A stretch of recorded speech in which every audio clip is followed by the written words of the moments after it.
What's up, folks? How is everyone doing? Happy New Year, Merry Christmas, all those types of things. We're not going to do our standard live today.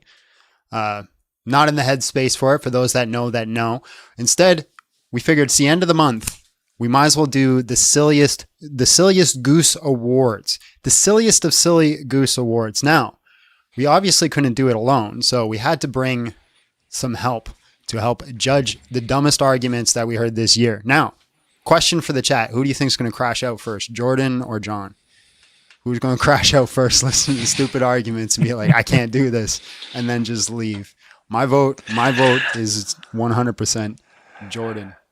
What do you think? Me too. I think Jordan as well. Yeah, Jordan's going to bug out and just leave. Nah, there's no way. I'm chilling. That's all.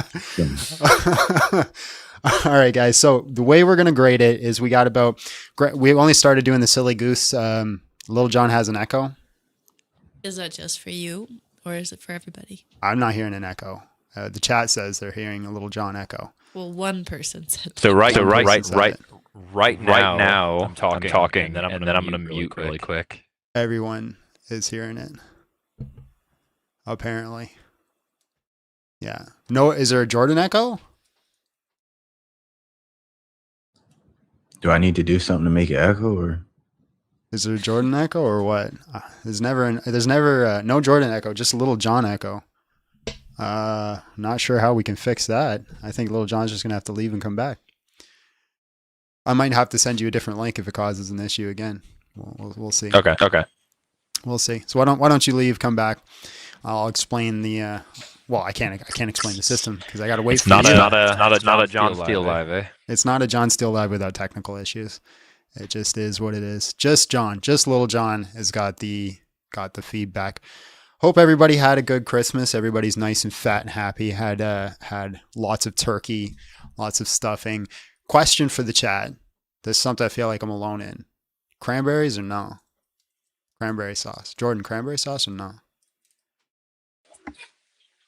You muted him. I didn't mute him. He muted himself. Oh, my bad. I wasn't paying attention. I don't know what you said. You said cranberry sauce? Yeah. You gotta use cranberry sauce, and the turkey sucks. So yeah. Ooh. All right, John, say something. All right, check 1 2. All right, is there still a Little John echo? Still a Little John echo? Yes. All right, John, I'm going to send you a different link. Just stay in that chat. Don't go anywhere. I'm going to do it. Shiznit. I mean, what if he just says half of his words so that the echo finishes the other half? That's a good idea.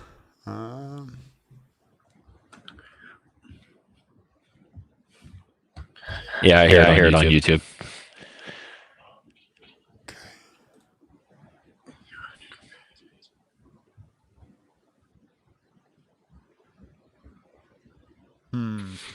How do I solve this issue? Ladies and gentlemen? Did you send the link? Not yet. Okay. I'll just shut up until then. It is, yeah, it's never in one of my lives without some sort of technical issues. For Little John.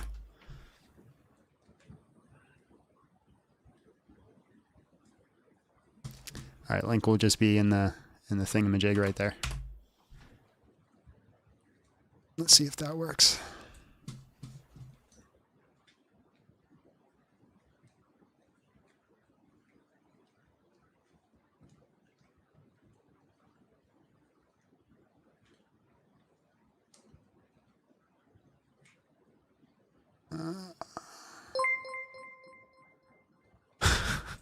Whole gang is here. God bless all of you, my brothers and sister in Christ. Orthodox cross emoji. Dog. John, say something. He can't hear me. I can't hear him or see him. My goodness gracious. Everything was perfect. Oh my goodness gracious. It's never ever ever alive that's going to work without any issues. I swear on almighty Zeus. On almighty Zeus. Still an, say something, John, see if there's still an echo. Check 1, 2. Chat, is there still an echo?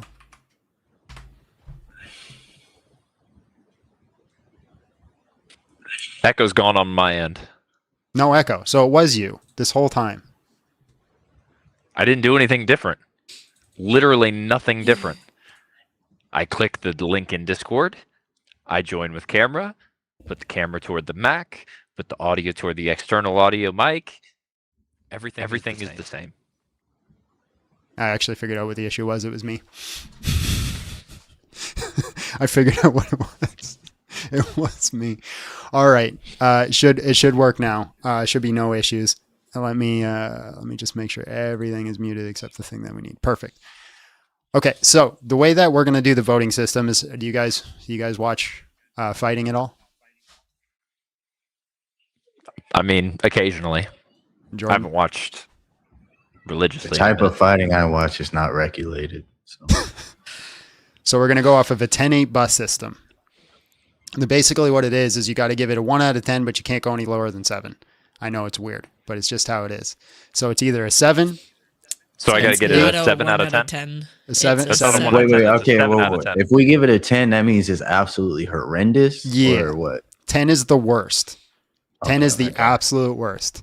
So it's going to, and the reason we're doing a 7 to 10 is so that the chat can actually contribute too. So it's going to be a 50-point system. Whoever's closest to the 50 is going to be the silliest goose, the most dumbest person that we've talked to in December. So I'm going to give it a 7 out of 10. Jordan, Abby, John, and then chat. Chat's going to do a vote. Abby will put in the vote for them. 7 means that, hey, it wasn't that bad. Wasn't that bad. 10 is like, it's absolute trash. The worst argument you could possibly hear. And then whoever's the closest to 50 is the winner of the Silliest Goose Award. Make sense? Anybody got questions? So what if we just give them all 10s? Since we don't have like a comparison, it's like, okay, I heard this like first person. Yeah, that's a 10 out of 10. It's true. Like You can't go argument. Thing is, if you go straight to it, because we know they're all trash. They're all starting at a 7. That's trash, right? Like a solid argument would have been 1. Like if somebody came in as 1, that's a solid argument. I don't really like that we can only go like 7, 8, 9, 10. Yeah, but you can only put 4 things in the poll for the chat. Well, we could let them just vote 7, 8, 9, 10. But then you got to start counting and figure out which one it is. So if there's a poll, What are we comparing it to? Well, that's what I'm saying. Like, What's how are we? the Like, How because are you we know voting you're if we don't have boxing a or something, comparison? you're comparing like the two, like at the same time. okay, so who's okay? So like a Yeah, 10. that's what I'm saying. What if we did like what I suggested prior? We play one clip and then we play another clip and then we weigh those two against each other. Who's the silliest goose among those? And then we do that person and then go to the next person and then weigh it and then see who the silliest goose is among those. The problem with doing it that way is it's going to be fresh in people's minds. So like they're going to be mad at the one they just saw and that one's instantly going to win. And so when we put that person up against somebody in the future, we either have to watch the video again or they're going to just be mad at the new video they watched.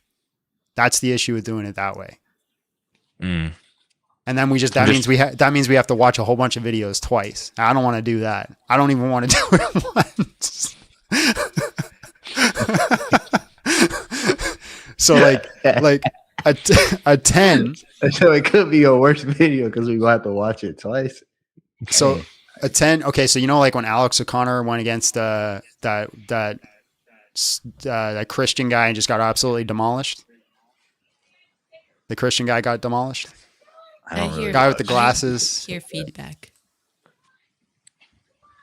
Christian guy with the glasses got demolished by Alex O'Connor? Yeah, just absolutely destroyed him. It was a really bad look. Well, I mean, I know you got destroyed by him, but you that's true. Okay, so yeah, we'll say me getting destroyed by Alex O'Connor is a 10. That's a 10. So that's your standard of a 10. All right, that's the worst that you could possibly get. Yeah. All right. Okay. And then like a 7 would be like when you went against Orthodox Muslim. Okay. That's fair. I'm gonna have to fight you for that one. But no. All right. All right, so let's load up the first one. Hold on, let me get this out of here, and then. All right, I'm ready. Y'all ready? Y'all ready for this? Y'all ready for this? Bum, bum, bum, Jordan bum, with the bum, bum. cropped out screen, all looking crazy, bro. Are you wearing the same shirt as that video, Jordan? I'm not. This is a slightly different It's blue. a little brighter. It's a little brighter. It might actually be the same exact shirt. Not gonna lie. All right. Okay. So Abby was gracious enough. This was the third place runner up for this live. So we're going to redo it again. J Pure 81. Hello. How are you? And just real quick, how old are you? I'm 44.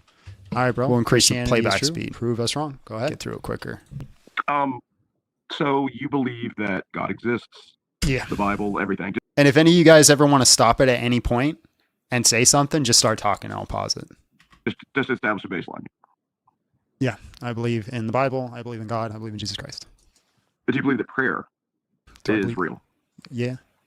that it can have an effect on the outside world. Yeah. There's been studies done where they attempt to prove that, and there's just no evidence. Now, how would you study a prayer? He would have several people pray for somebody who is Mhm. in the hospital, and then you would see whether or not that person gets better. Yeah. How do you confine it to the hospital? Because, for example, the Catholic Church, part of their practice, every single mass, they pray for every single sick person on earth. So how do you confine the prayer to a study group of just the people at the hospital praying over the person? You would establish a control group. Yeah, but how are you excluding the people that are praying all over the world for the sick all the time, every Sunday? How are you excluding them? Okay. So you're saying that everybody around the world is praying for sick people in general. Therefore, how would you establish that control even isn't being affected? Yeah, how are you basically to make a control group? You have to confine it, but you can't confine God. Well, how do you decipher whether or not the people that get sick and die? So you think that people in the hospital are getting sick and dying, and that you think that people that are getting better are being affected by prayer? It's possible. I don't use prayer as an evidence. You're using it as an evidence. You asked me if I believe in prayer. I believe in prayer. I believe in prayer because of how it's personally affected my own life. But that's my own anecdote. You're not going to accept that. No, you're right. I'm not going to accept that. So what is your reason for believing in God? The death and resurrection of Jesus Christ. How do you prove that? Through the scripture. How do you prove the scripture is true? It's, textual criticism. That's not an answer. Textual criticism? Textual criticism, the study of the scripture, the study of the text to see what the author's true intent and goal was. And so I say through studying the scripture, we can say that they were trying to convey true and honest information. And if they're trying to convey true and honest information, they give us the explanation. They say that Jesus Christ resurrected. Then we have to ask ourselves what we do with that information. We put hypotheses on the table. Which hypothesis has the most explanatory power and explanatory scope is the one that you should take. That's your justification. Well, there's many books that claim that very thing that you just said, the Quran, the Bhagavad Gita. So I can reject the Quran simply because it rejects history. We know because the Quran, I'm going to explain it to you. So the Quran makes the claim in itself, in the own Quran, it's a singular author, it makes the claim that it's the actual literal word of God. That's verbatim, that's eternal. That is the belief of the Quran. But then the Quran gets historical inaccuracies. So we have a P and not P, we have an actual contradiction. Historical inaccuracy of the Quran is it states that Jesus Christ was never crucified at all. And that John Donovan Kerson, historian, says one of the most sure things we know in history is that Jesus Christ was crucified. So now I have a justification to reject the Quran and say that it's not a trustworthy source. Okay, well, there's several things here. One, you cannot verify that Jesus was crucified because one historian said something. Is this the Tinkerbell guy? I don't know. I don't know if it's the Tinkerbell guy. Because Tinkerbell guy only got wild at the end. Yeah, because this one's actually not so bad so far. Been him. I think this might have been him. Should we fast forward it? Yeah. Yeah, let's fast forward. Let's go a little bit forward. Field, who doubts that Jesus existed. Now, that is not evidence. That is not evidence. Just because everybody thinks so doesn't make it evidence. But if you want to know about the theory of evolution versus the theory of creationism, and every scholar in every reputable institution in the world believes in evolution, it may not be evidence, but if you've got a different opinion, you better have a pretty good piece of evidence yourself. The reason for thinking Jesus existed is because he is abundantly attested in early sources. That's why. And I give the details in my book. Early and independent sources indicate certainly that Jesus existed. One author that we know about knew Jesus' brother and knew Jesus' closest disciple. I'm sorry, but I think that atheists, frankly, it makes you look foolish.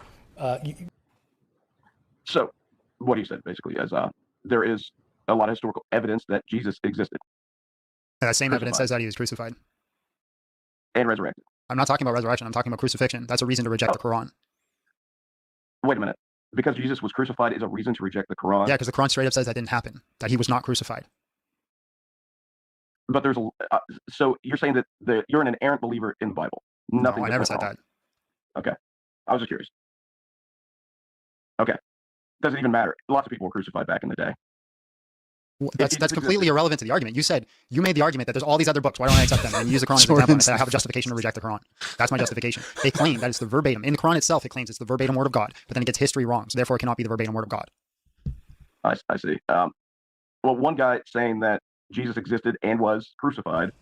It's not one guy. It's the consensus.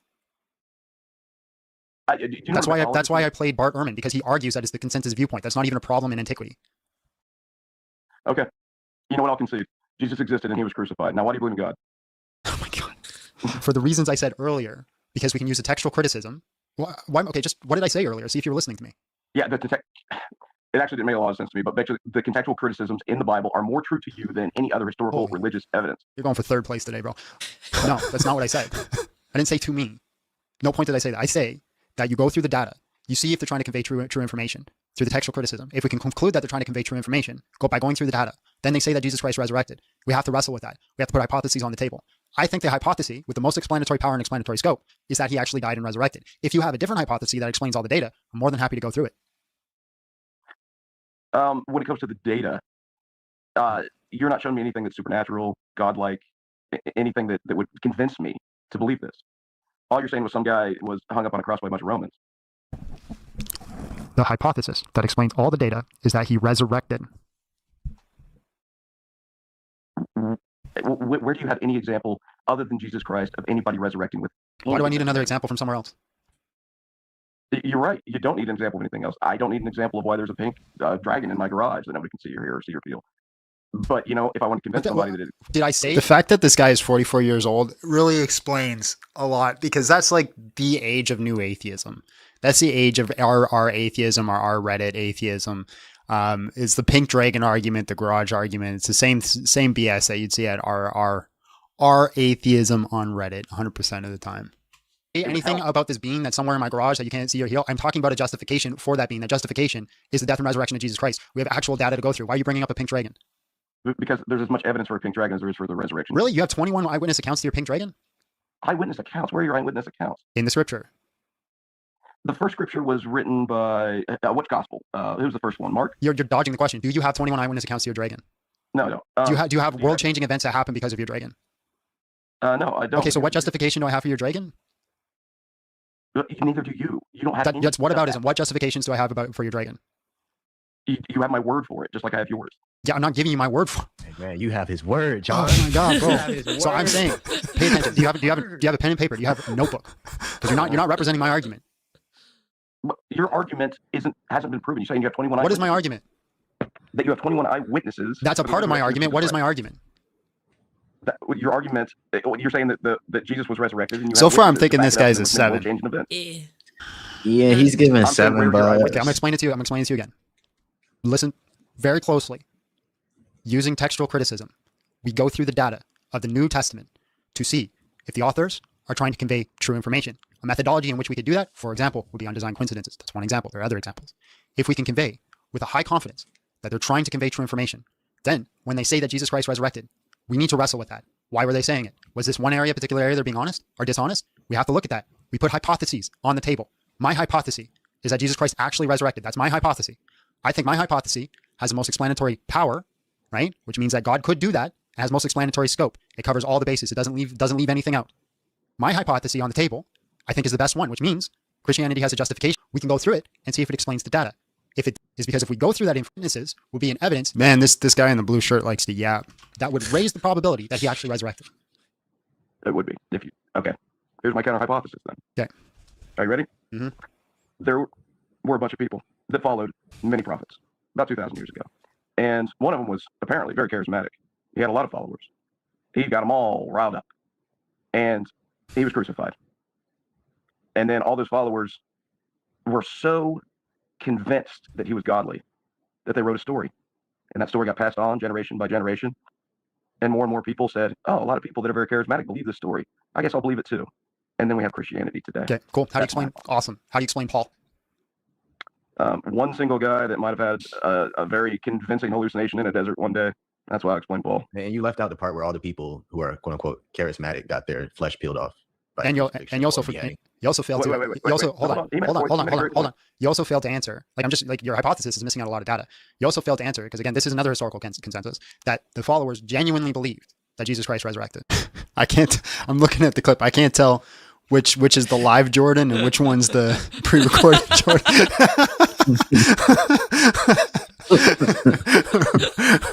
Bro's in the same position too. Yeah, I just look It's a like freaking mirror image. Oh, bro. I think you gotta skip to the end because Yeah, this if is he wasn't the silliest goose, there must have been something wild at the end. Must I have think been. it was Hold just on, the let's Tinkerbell guy. let's fast forward a bit. I think this is Tinkerbell guy, 100%. It's got to be. Oh, snap my internet. It was a 1 second, story. please. Two brain cells that are fighting for 8th place. Okay, see how you were talking over that. I'm going to repeat it. I have more evidence for your stupidity than you have for your argument. You have 2 brain cells that are fighting for 8th place. Based. Okay, good job for you. Now, can you explain to me why my hypothesis is less convincing than yours? Yeah, because it's extremely unlikely that one person's going to walk around and convince 21 people that they personally witnessed a resurrection of somebody, sat and ate with them for 40 days, and were willing to die on that account. People only die for things they believe are true. That doesn't mean it's true, but they believe it's true. What is the thing that they believe is true? That they, with their own 2 eyes, saw the resurrection of Jesus Christ. Your argument is that somebody can't sit down and convince other people of crazy things? No, it's no, very- Linda. Can you convince somebody? Can you? I'll give you money if you can convince 21 people that they saw something for 40 days that they did not see. I don't have to. I can just look at history. Show me in history where that's happened. Elvis being alive after he was dead. You know how many people can? So how many people sat down with Elvis for 40 days after he Throw died? Tupac in there. Oh, after 2,000 years from when Elvis died, who knows what stories will be concocted? Okay, show it to me. Show me 40 people. All right. I think we're just going to call this one a 7. I'm going to call it a 7. I I also think give it he's a a 7. 7. And I think he just rage quit at the end. That's all. Yeah. So Yeah, I'm good with this. I'm good with the 7. Yeah. He presented. He tried to present an argument for prayer. He just brought new atheist stuff. He was willing to concede. This is a very good thing on the point. Willing to concede on the Jesus death and resurrection, whether he believed it or not. He at least conceded it for the sake of the argument. That's John's mid-tier taking move. notes. Yeah, and then Good job, he John. actually brought a counter hypothesis. So, yeah, I'll give him a 7. He's just like your basic new atheist. And Abby, did you do a I did. Yeah. What Chat gave him a 7. 7? So what is 7 times 5? 35, baby. So we gotta. Oh, I'm bad at math. Look, we're just gonna have to accept that you're doing all the math here. So our first guy gets a 35. 35 out of 50. Okay. So I don't think he's gonna be winning Silliest Goose tonight. Good for him. Good for him. That's not a reward that a reward. It's like a reward. That's not a reward that you want. All right. So same video. This guy was the runner-up for the Silliest Goose that night. And again, we might just pass over this one. So See, the second hello. How are you? runner-up? Just real quick. How old are you? Oh, hey there. I'm 42. All right, bro. Christianity's true. Prove us wrong. I remember Well, this too. let's bro. see. I just followed your guys' show today, so I've been listening and kind of waiting here. But if you go back to like Genesis, for instance, or should I ask, are you guys both young Earthers? I believe in an old Earth. You do? Okay, all right. Yeah, I know there's a large percentage of people that believe that the Jordan, you always look like you got. Every time you come like on one of my lives, it looks like one of your brain cells falls out of your ear, and like you could feel it happening every single time. Like Bro, right now, it they looked like. they just say dumb things, bro. I remember this dude. Like he just accepts every premise to an argument, and then it's just like, nah. Like well, what about the universe? And then I said the universe changes, and oh gosh, it's just bad. Was this one of your arguments? Let's see. universe and Earth are only 69,000 years old. But if you guys are on the same task as that, it's hard to debate that, isn't it? Also, I gotta say, you got a crispiest mic of anybody who called in today, so that's Yeah. All right. Well, what else could we go to? What do you say for the people that for the Gospels or whatnot, or you hear a lot of people saying about the not probably where you're listening before what written 40 years to 100 Gospels are written 40 to 100 years after Jesus, a man named Jesus, died. Is that something that you guys have? Yeah. Even the earliest dating gospel, right? If you take the later datings, which is like an older mentality, would have been plus 30. Yeah. But that's just the gospel, Plus right? 30 from the time Jesus died. Yeah, But that's just the gospel. We also have the epistles, which are a lot sooner. You kind of keep losing connection and then coming back. Yeah, I see that. Yeah, so that's the only thing is when people look at the Bible or the Old Testament, New Testament, is that the thing that's tough as I would describe myself as agnostic. There could be a God, there's possibility there could not be a God. But for the amount of people that sort of touch the books and went through and the translations and the editing and then adding, that's what makes it tough. I think for a lot of people that look at it logically. Whoa, hold up. How much editing and adding? What are you talking about? Just for the times that being translated from the original text, King James, for instance, and having people go through and that's why there's different Bibles. That's not editing or adding. That's a translation. Well, for how about let's just say for Satan or the devil. To my understanding is that was obviously in the New Testament, Satan was more of a term, not a being. But in the New Testament, and after Jesus died, into 200 years, 300 years into it, that the development of a devil or Satan came about. What are you talking? The oldest book in the Bible is Job, and it has Satan in there. And is that when Job was part of not Job, Satan was more or less part of a God council? Yeah, that's still Satan in the New Testament, divine council. I don't think he's part of the council. I just think he's an angelic being, but it's neither here nor there. Yeah, so that's one of the things. It's just the devil, was more or less was Satan the accuser. That's what they mostly was. The New Testament was more of Satan being or the devil being more of a tempting person. Right. It was a while ago. I was baptized and then Job changed. literally is destroyed. His life is destroyed by the devil. Oh, yeah, it was, but it just the Bible itself, New and Old Testament scholars would say that roughly 2.6 million, 2.8 million people were killed by God, and Satan killed 10, and that was Job's children. No. So God takes everyone's life. However, there's ways in which that can happen. Like, you can't die unless God allows it. So there's no issue with that. But we say the person that enacted the things on Job would be the devil, Satan.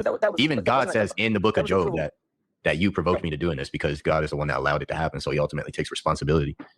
So there's no I don't know what that has to do with anything. Certainly. But it's just showing that God is, the one that's making people suffer. Or sure, he literally says, "I kill and I make alive," or "I unalive and I make alive." But also, what does this have to do with anything? What does this have to do with Christianity being true? I think Christianity, because the original or the Old Testament, we lost you again. Of the New Testament, correct? No, we lost you again. Can you say that again? Oh, it's a continuation. The Old Testament is the Old Testament is the base of Christianity. Yes, and the New Testament, and Christ, it's not one or the other. Yeah. So for the Old Testament, the New Testament to be true, then the Old Testament would have to be true as well. But if we look at things that doesn't necessarily follow. No, that doesn't necessarily follow. I agree that the Old Testament is true, but it doesn't. That doesn't necessarily follow that for the New Testament to be true, the entirety of the Old Testament has to be true. Well, there has to be truth within the Old Testament in order to be truth in the New Testament. It's irrelevant. What was your point, bro? So let's just say for Jonah and the whale. So it's just we know that a person couldn't live inside of a fish for 3 days, correct? That's crazy. Where were you going with the other thing? Well, no, let's keep going with this. It's just if the first part. So just real quick. First of all, he dies in Jonah. It literally says he cried out from Sheol, which is the afterlife. So that's the thing. He's dead and he comes back to life. This is why Jesus says, "I will give you the sign of Jonah." Right? I'll be putting the earth and rising up again. So he's dead. He doesn't live. But here's the thing. Hold on. Let me finish. Your argument is somebody can't survive 3 days in a fish. Somebody also can't resurrect from the dead. Donkeys don't talk. Snakes don't talk.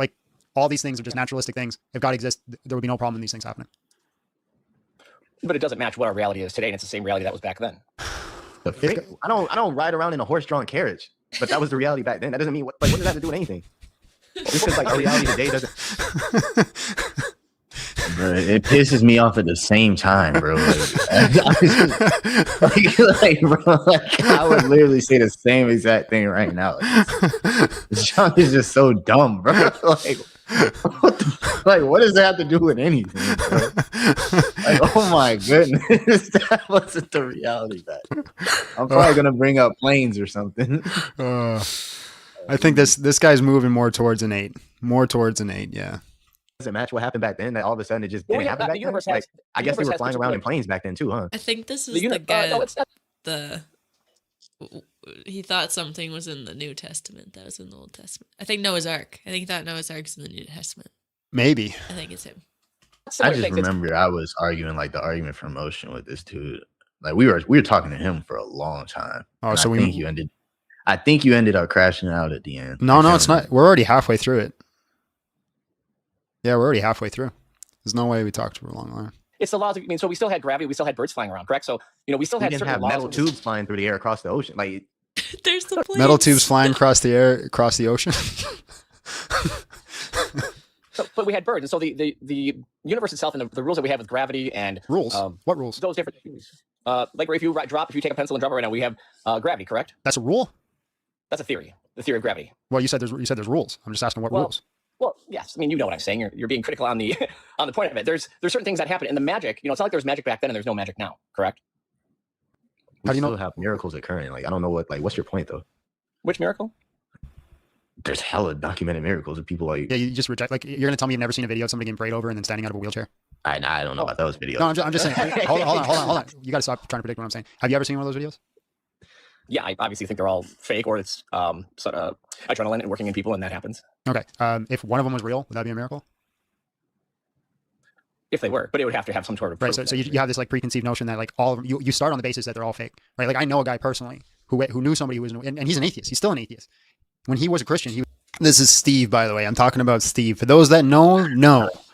I haven't seen Steve in forever. Yeah, he's not been on that long, but Steve, he's the one who told me this story, and he's a full blown atheist. He's a determinist. He's all that, and he straight up told me 2 miraculous things he personally witnessed, and he's just like, I don't know, it's not God though. I'm like, bro, you saw somebody you personally knew in a wheelchair, couldn't walk, all of a sudden can walk, and you saw somebody predict 9/11 before it happened. And it's like, but you're like, nah. Just the placebo effect. Placebo effect. I remember that live. I was on it. Yeah.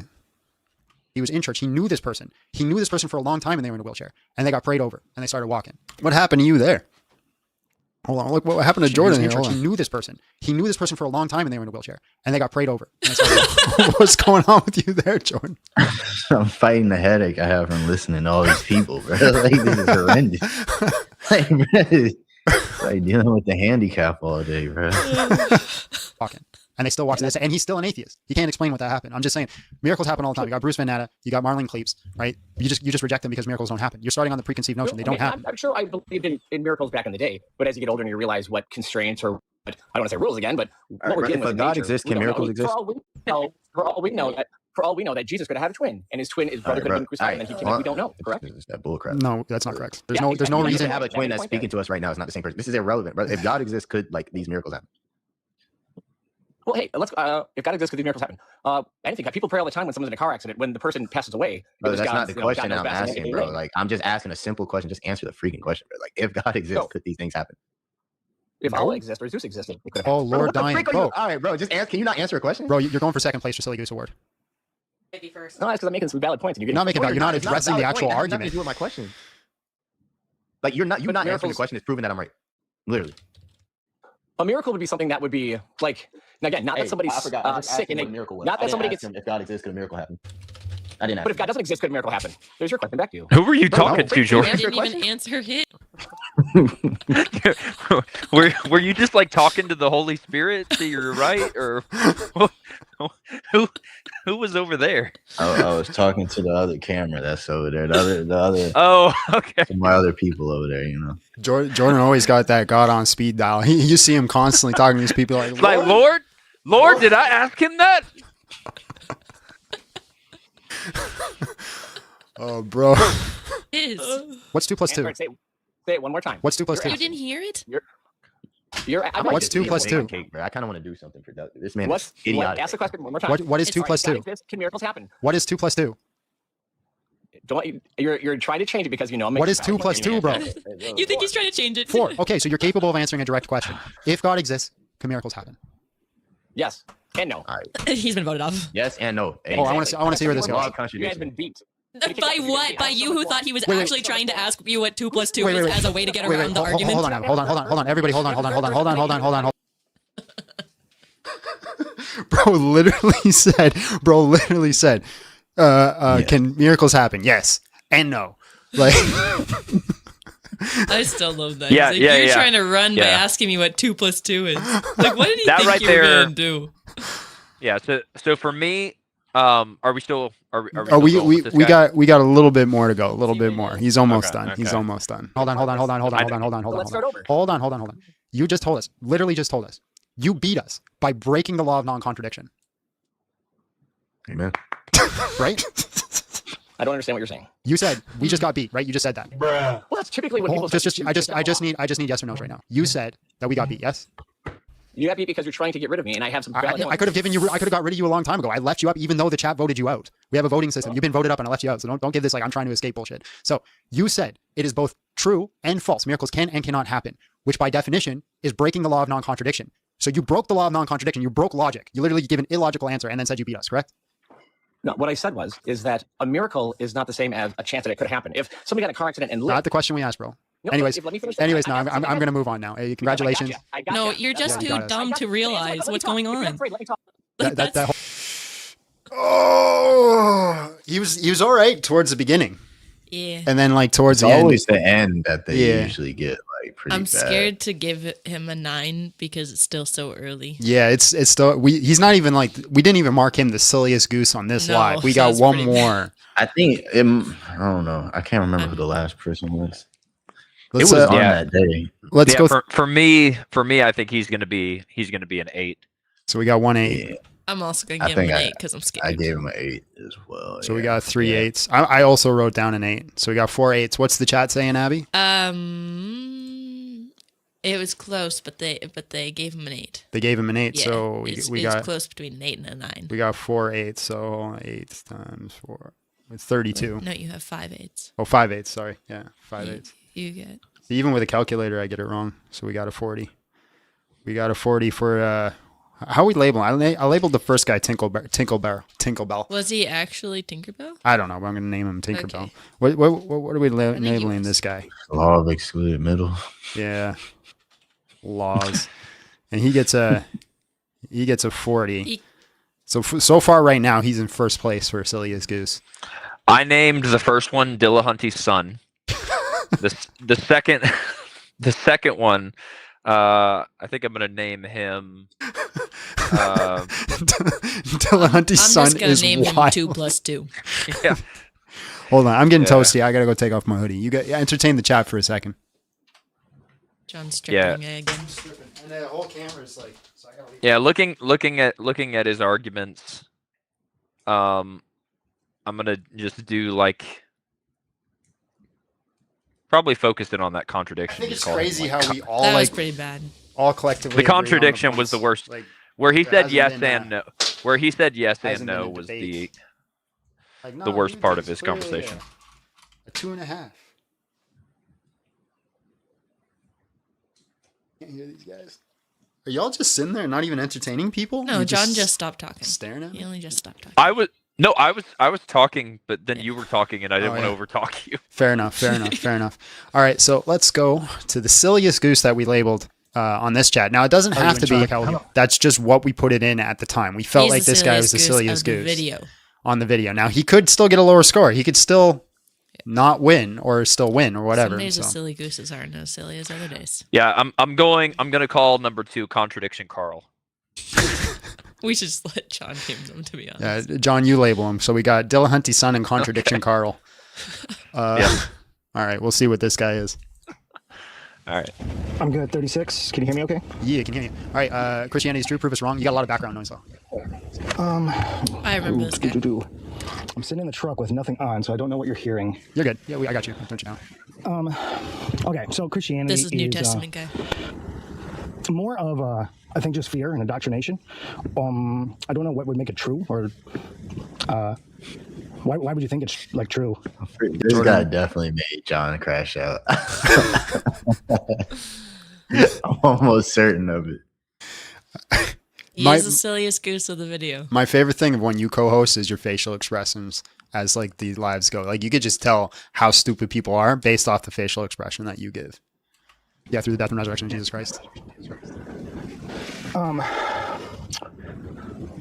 Do you think it'd be possible to like trick God or like lie to him? No. 'Cause I think I can get him on something. No. What is like, the I would number love one to. thing he doesn't forgive? What? What's the number one thing God does not forgive, like the worst sin? Yeah, the rejection of the Holy Spirit and the works that he's doing.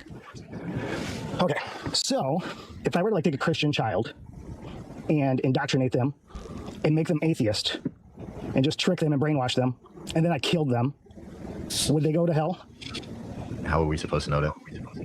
Well, you I'm just not said it's like God, the only, so you should it's probably the ask only God sin he that. would not forgive. Yeah. Can you imagine that? That was like, let me raise my Okay, kid right Christian. off the bat, I love something that he doesn't realize he actually did. What'd he do? He just affirmed the proposition that atheism is a type of indoctrination. True. Yeah. He said, so if I took a kid and I raised them atheist and indoctrinated them, immediately right there, he's saying, okay, you can indoctrinate someone with atheism.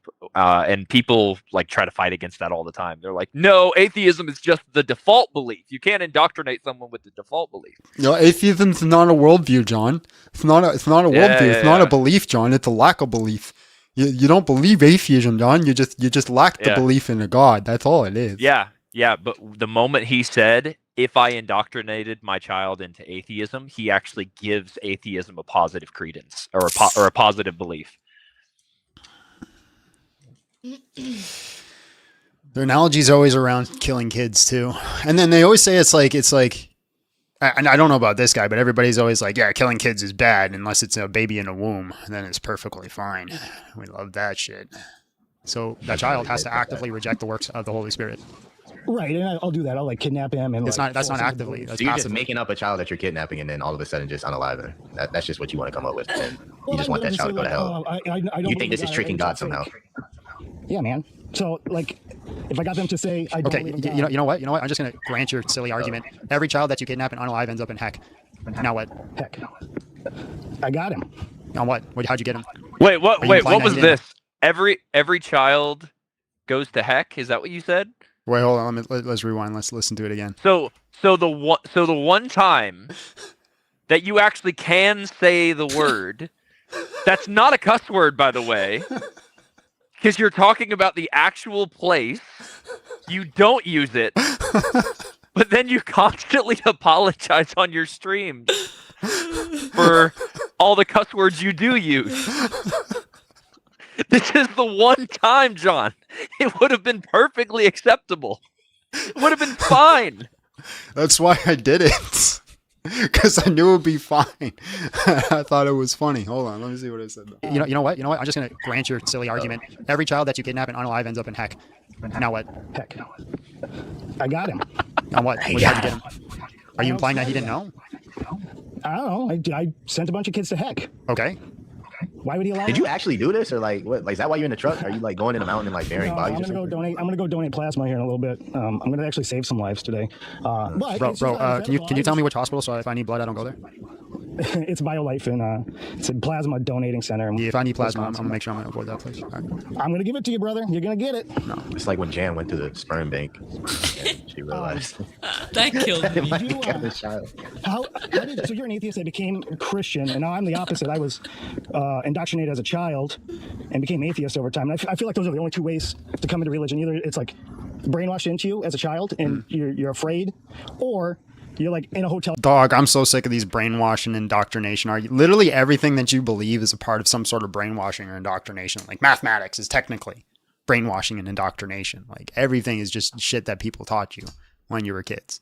It's the stupidest arguments. A room ready to unalive yourself, and then you open up the drawer and you find a Bible in there and you read it. And let's say I did method too. How would that disprove it? No, it doesn't disprove it, but like those are the only two ways. Is like both are just Jordan, did you come to God in a hotel room? No. Oh, there you go. Your hypothesis has been debunked. Was it indoctrination? Jordan, were you indoctrinated? Oh, there you go. Hypothesis debunked. Like, check this out. Like, this is in my brain. Why is this in my brain? Our Father who art in heaven, hallowed be thy name. Thy kingdom come, thy will be done on earth as in heaven. I'll give us this day our daily bread and forgive us our trespasses as we forgive those who trespass against us. Like, it's in my brain, dude. Do you know, like, the national anthem? Hold on. I keep thinking when you talk in the video that you're actually talking. It's not positive. Yeah, Abby's got a good point. Oh, Canada, our home and native land. So, like, if I know the national anthem, I'm indoctrinated. I don't know those word by word. But like lots of people do. So your argument is people who memorize things are so people who do karaoke are being indoctrinated. No. Because they're memorizing. Well, I think that when I'm a child inside, like when I was a little kid wearing my "What Would Jesus Do" bracelet and being told if I sin I'll go to heck. Yeah, I'm just being like trained out of fear. That doesn't mean that is wrong. Yo. Hey, I'm gonna teach my kid. I'm gonna teach my kid not to play with ravenous pit bulls. That's indoctrination. Because if they do, they'll die. I would say that's probably a good thing. So then, what's your argument? I just think Christianity is just a way to make people terrified. Just So prove it, It's bro. not true. Gracious. Prove it's not Heck true. heck is not a real place. how do you know? Prove it's not true, bro. That's all you got to do. You can save so many prove lives. it is true. So your argument is you can't prove me wrong, so therefore I'm right. That's your argument. Like if I said to my kids, "You believe in Santa?" Would you like bet your life on Santa? They'd say, "Yes, Dad."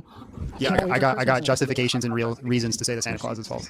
Santa's a real I could prove person. I could Claus is prove real. that the Santa Claus that flies around on reindeer is false. All right, Jordan, let's hear your argument for Santa Claus.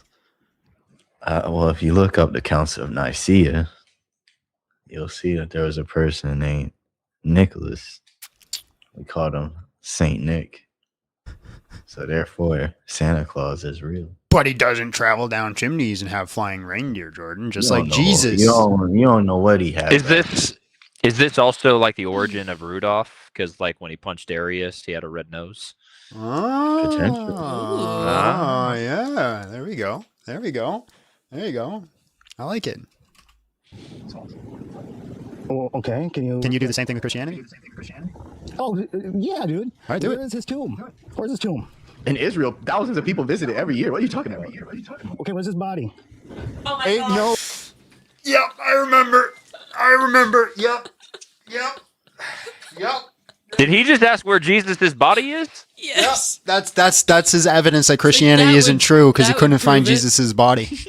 And he said he used to be a Christian too. So Yeah. This is crazy. Just look at all of us.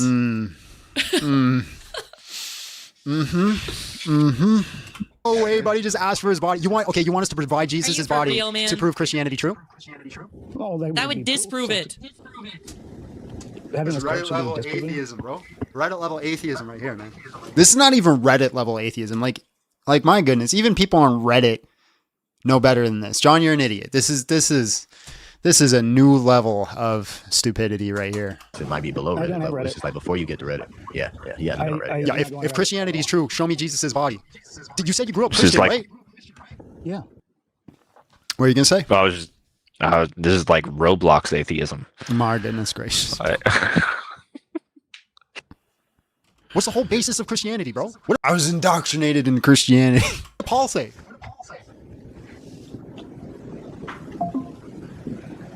Are you there? Yeah. Oh, I don't know what Paul said. Bro, your parents did a terrible job indoctrinating you. They left out a few steps. Not gonna lie to you. They left out the core principles of Christianity. It's like this is indoctrination. They didn't even tell you the main founding point is that Jesus Christ lives. So therefore, there's no body. Jesus Christ lives, therefore there's no body. All right. He rose. The tomb was empty. Can you get your parents on the line? I gotta talk to them about the indoctrination they did. I gotta help step up their game. It was my grandparents. They sent me to Sunday school. Can you get your parents on the line or grandparents on the line then? No. Because like their indoctrination skills are just trash. And my dad was actually the one that told me to take off my "What Would Jesus Do" bracelet when I was like I'm just 12, 13. bro. Your whole indoctrination story is just BS at this point. It is though. Like You were not indoctrinated. He's doubling back on himself. Doubling back. I grew up learning the Our Father. I had my What Would Jesus Do bracelet on. And then it's like, all right, put your parents on. Well, it wasn't my parents indoctrinated. It was my grandparents. But my parents were actually telling me not to be a Jesus person. And it's like, I didn't even know the core foundation fundamentals of being a Christian. But yeah, I was so indoctrinated and brainwashed. My goodness gracious, man. If they were brainwashing this guy, they failed. They did a terrible job at brainwashing this young man. Christian, bro. You're just full of shit. Just admit it. What do you mean? You I might was have in gone Sunday to like school. church-themed kids events, but I've you been- He did one trunk or treat and was like, yo. you don't even know what Christianity taught, believes. The core foundation of Christianity you got wrong and you're indoctrinated. And then when the money tray comes around, you better put $20 in the basket because God cannot power the lights in that building. Yeah, I mean $5 would be fine. Why can't God power that? You can. Man. No, he can't. What's stopping him? Can you prove that? Yeah, what is stopping him? Power the lights, bro. Why are you asking? Wait, hold on. Can I jump off a diving board? You sure can. What am I currently jumping off a diving board? No. Is anything stopping me from jumping off a diving board? Yes. What's stopping me from jumping off a diving board? You don't have a diving board right next to you. Not next to me. I can go to one down at the pool. What's stopping me? Okay, go. There's nothing stopping me from jumping off a diving board. No, you can go jump off a diving board. So I currently haven't jumped off a diving board. Nothing stopping me from jumping off a diving board. Conclusion is I must not exist. What? Because that's the argument you're bringing. God could put the lights on. God's not putting the lights on, so therefore God doesn't exist. So why does he choose not to power the electricity? Maybe he is by the people donating. Dog, every argument against God is like some political argument these days. It's like God doesn't do X political thing I wish he would do, so therefore he doesn't exist. It's the same arguments you hear them make, like, why doesn't Donald Trump do X, Y, and Z? Not my president. And it's like, God, Yahweh doesn't do X, Y, Z. Not my God. Also, that is a great spot. That should have been the thumbnail. He makes people give money. Or maybe he wants communion between his. Or maybe electricity. Hold on. Did you ever think about this? Considering that God revealed himself to us before electricity, that electricity wasn't his primary concern, and that's something that we like, and so therefore we put electricity in the building because we wanted it. And God's like, all right, you want electricity, you can have electricity, but y'all paying for it. Technically speaking, it's not necessary. You could just light some candles. Could light some candles. Y'all don't need electricity to go to church, bro. The fact that any religion asks for money is like disgusting. Why? These like mega churches. What's wrong with money? Oh, well, it's fine, but when you like prey upon the sick, so that's where the second part of becoming a Christian comes in. A lot of the people are just sick. Yo, I ain't never met a priest or a pastor who says I ain't gonna pray over you unless you pay me. Never. Dude, it is all over the internet where you can see like show one pastor saying, lock the doors. We ain't letting anyone out here until I get $1,000. Show me. I've seen a lot of crazy church videos. I've never seen that. Okay, Joel Osteen ain't even do that, bro. He didn't say lock the doors though. He said close them. Yeah, bro. There's like a super famous one that just came up. Like, no one's leaving here until I get a dono. But what does that have to do with Christianity though? Like, that's not. John, it seems like you're a pastor. I want you to do that. I want you to charge people for prayer. So like next time somebody come pray and it's like, yo, can I get your prayer to like help with sickness or whatever in life? You just be like, yo, $5 and no problem. Not 1995. 1995. Y'all remember? Who remembers in the chat when I put up above my head, selling salvation for $19.99? Anybody were there for that? I'm curious. And so many people thought you were for real. People thought I was serious. So many people come up and being like, and I was like, yeah, I'll give you exclusive. And listen, for an extra.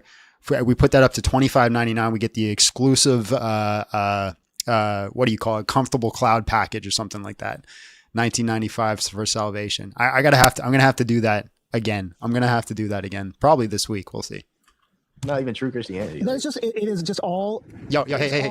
Just, if y'all pay for your internet, your internet's evil. Y'all bought some food at the grocery store. Hey, if y'all bought some food at the grocery store, your grocery store is evil, right? I wanted to help you with something. Anybody who gets money off you is a terrible, horrible. If y'all go to work and get paid for doing your job, y'all are evil. Y'all are evil for getting paid to do your job. My goodness gracious. Y'all horrible people, bro. I just think you're mad about a lot of things, and none of them are Christianity. Talk to you real talk for like 1 second. Did you get your internet fixed? Was it like last week? Oh yeah, I got it fixed. Okay, a modem, so it's a cable modem. Okay, because that's like my biggest pet peeve. Yeah, I fixed a lot of years of fixing people's internet issues. No, it wasn't God. It was me. It was me climbing a telephone pole to go replace the drop from the dog. I just realized something. This man probably the reason why I always got technical issues. This is the dude outside fixing my stuff.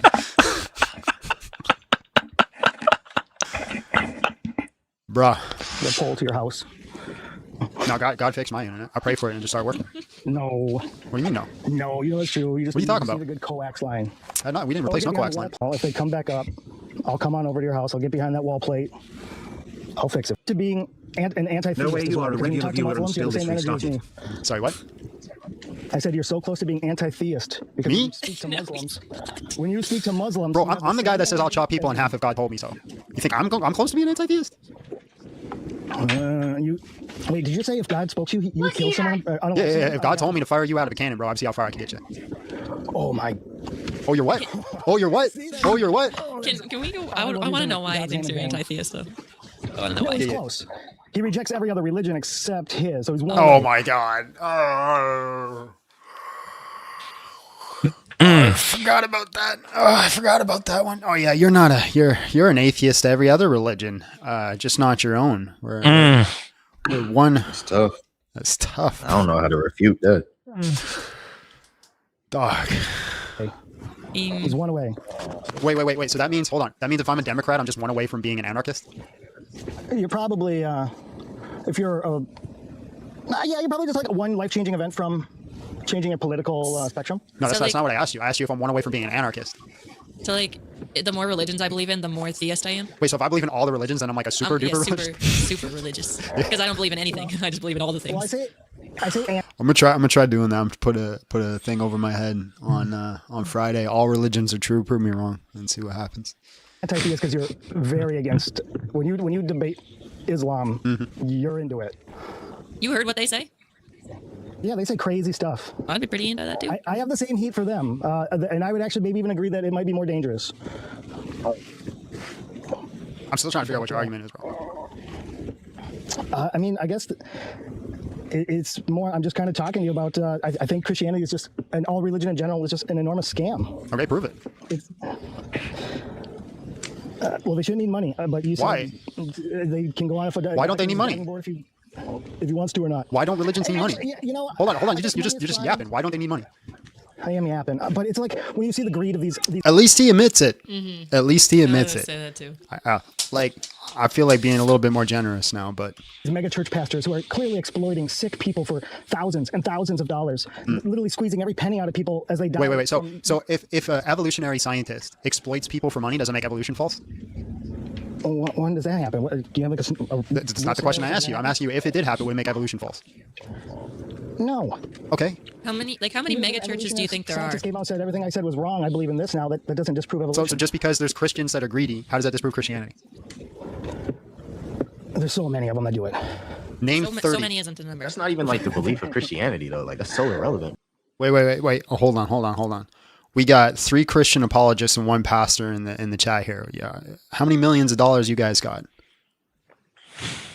It ain't there, bro. How many millions, guys? How many millions you got? I think I might make like max 6 cents alive. I don't know if it's because I'm black or what. I just don't get gifts. Like, yeah, listen. If that's what you're making, I must be black too. 'Cause that's what I'm making. I'm just saying, like I know quite a few pastors personally in my life, and I ain't never met one of them's got $1 million in the bank account. Not one, not a single one of them got $1 million. But that's the thing, right? They all greedy. They're all doing it for the money, right? Everybody's trying to become apologist for the women and the money. That's the reason that you're trying to do it. I've got the name for this guest now. I think I've nailed it down. Well, how much time we got? I want to hear it. We got. Oh, he still got like a quarter way to go. What's the name? For a bit. I'm gonna call him high voltage, low IQ. That's what he gets.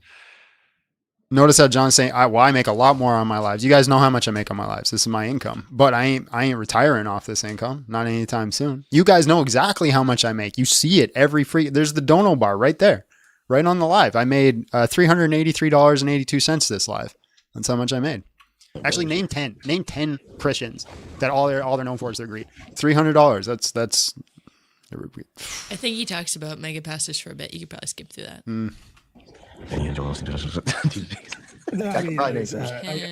don't know if you would classify them as Christian though.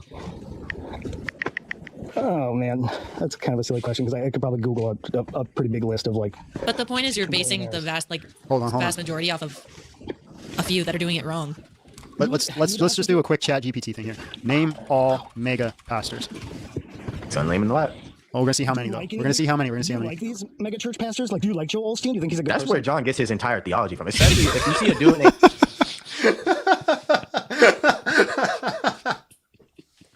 John Osteen. That's what people call me back in the day. bought by blood. He has his whole theology. He's the grifting god. Yeah, so good at it. Strictly. All right. So 1, 2, 3. Hold on. 1, 2, 3, 4, 5, 6, 7, 8, 9, 10, 11, 12, 13, 4. And it says Mark Driscoll for 1. I don't think Mark Driscoll can fall into that. Like Mark Driscoll said some crazy things, but I wouldn't put him in that category of like then international. So that's US. So then how many did I say? 14, 15, 16. So I got 16. Hold on. I got 16. How many Christians are there worldwide? Too many.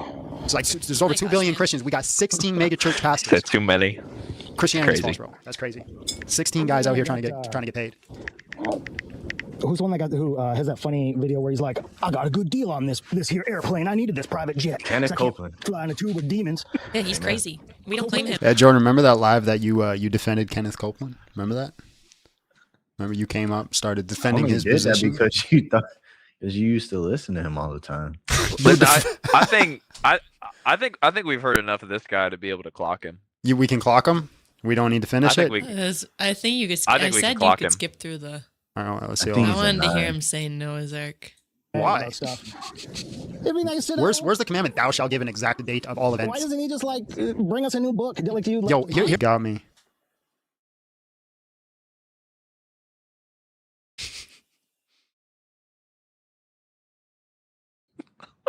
We lost internet. I love that we lost internet on high voltage, man. Here.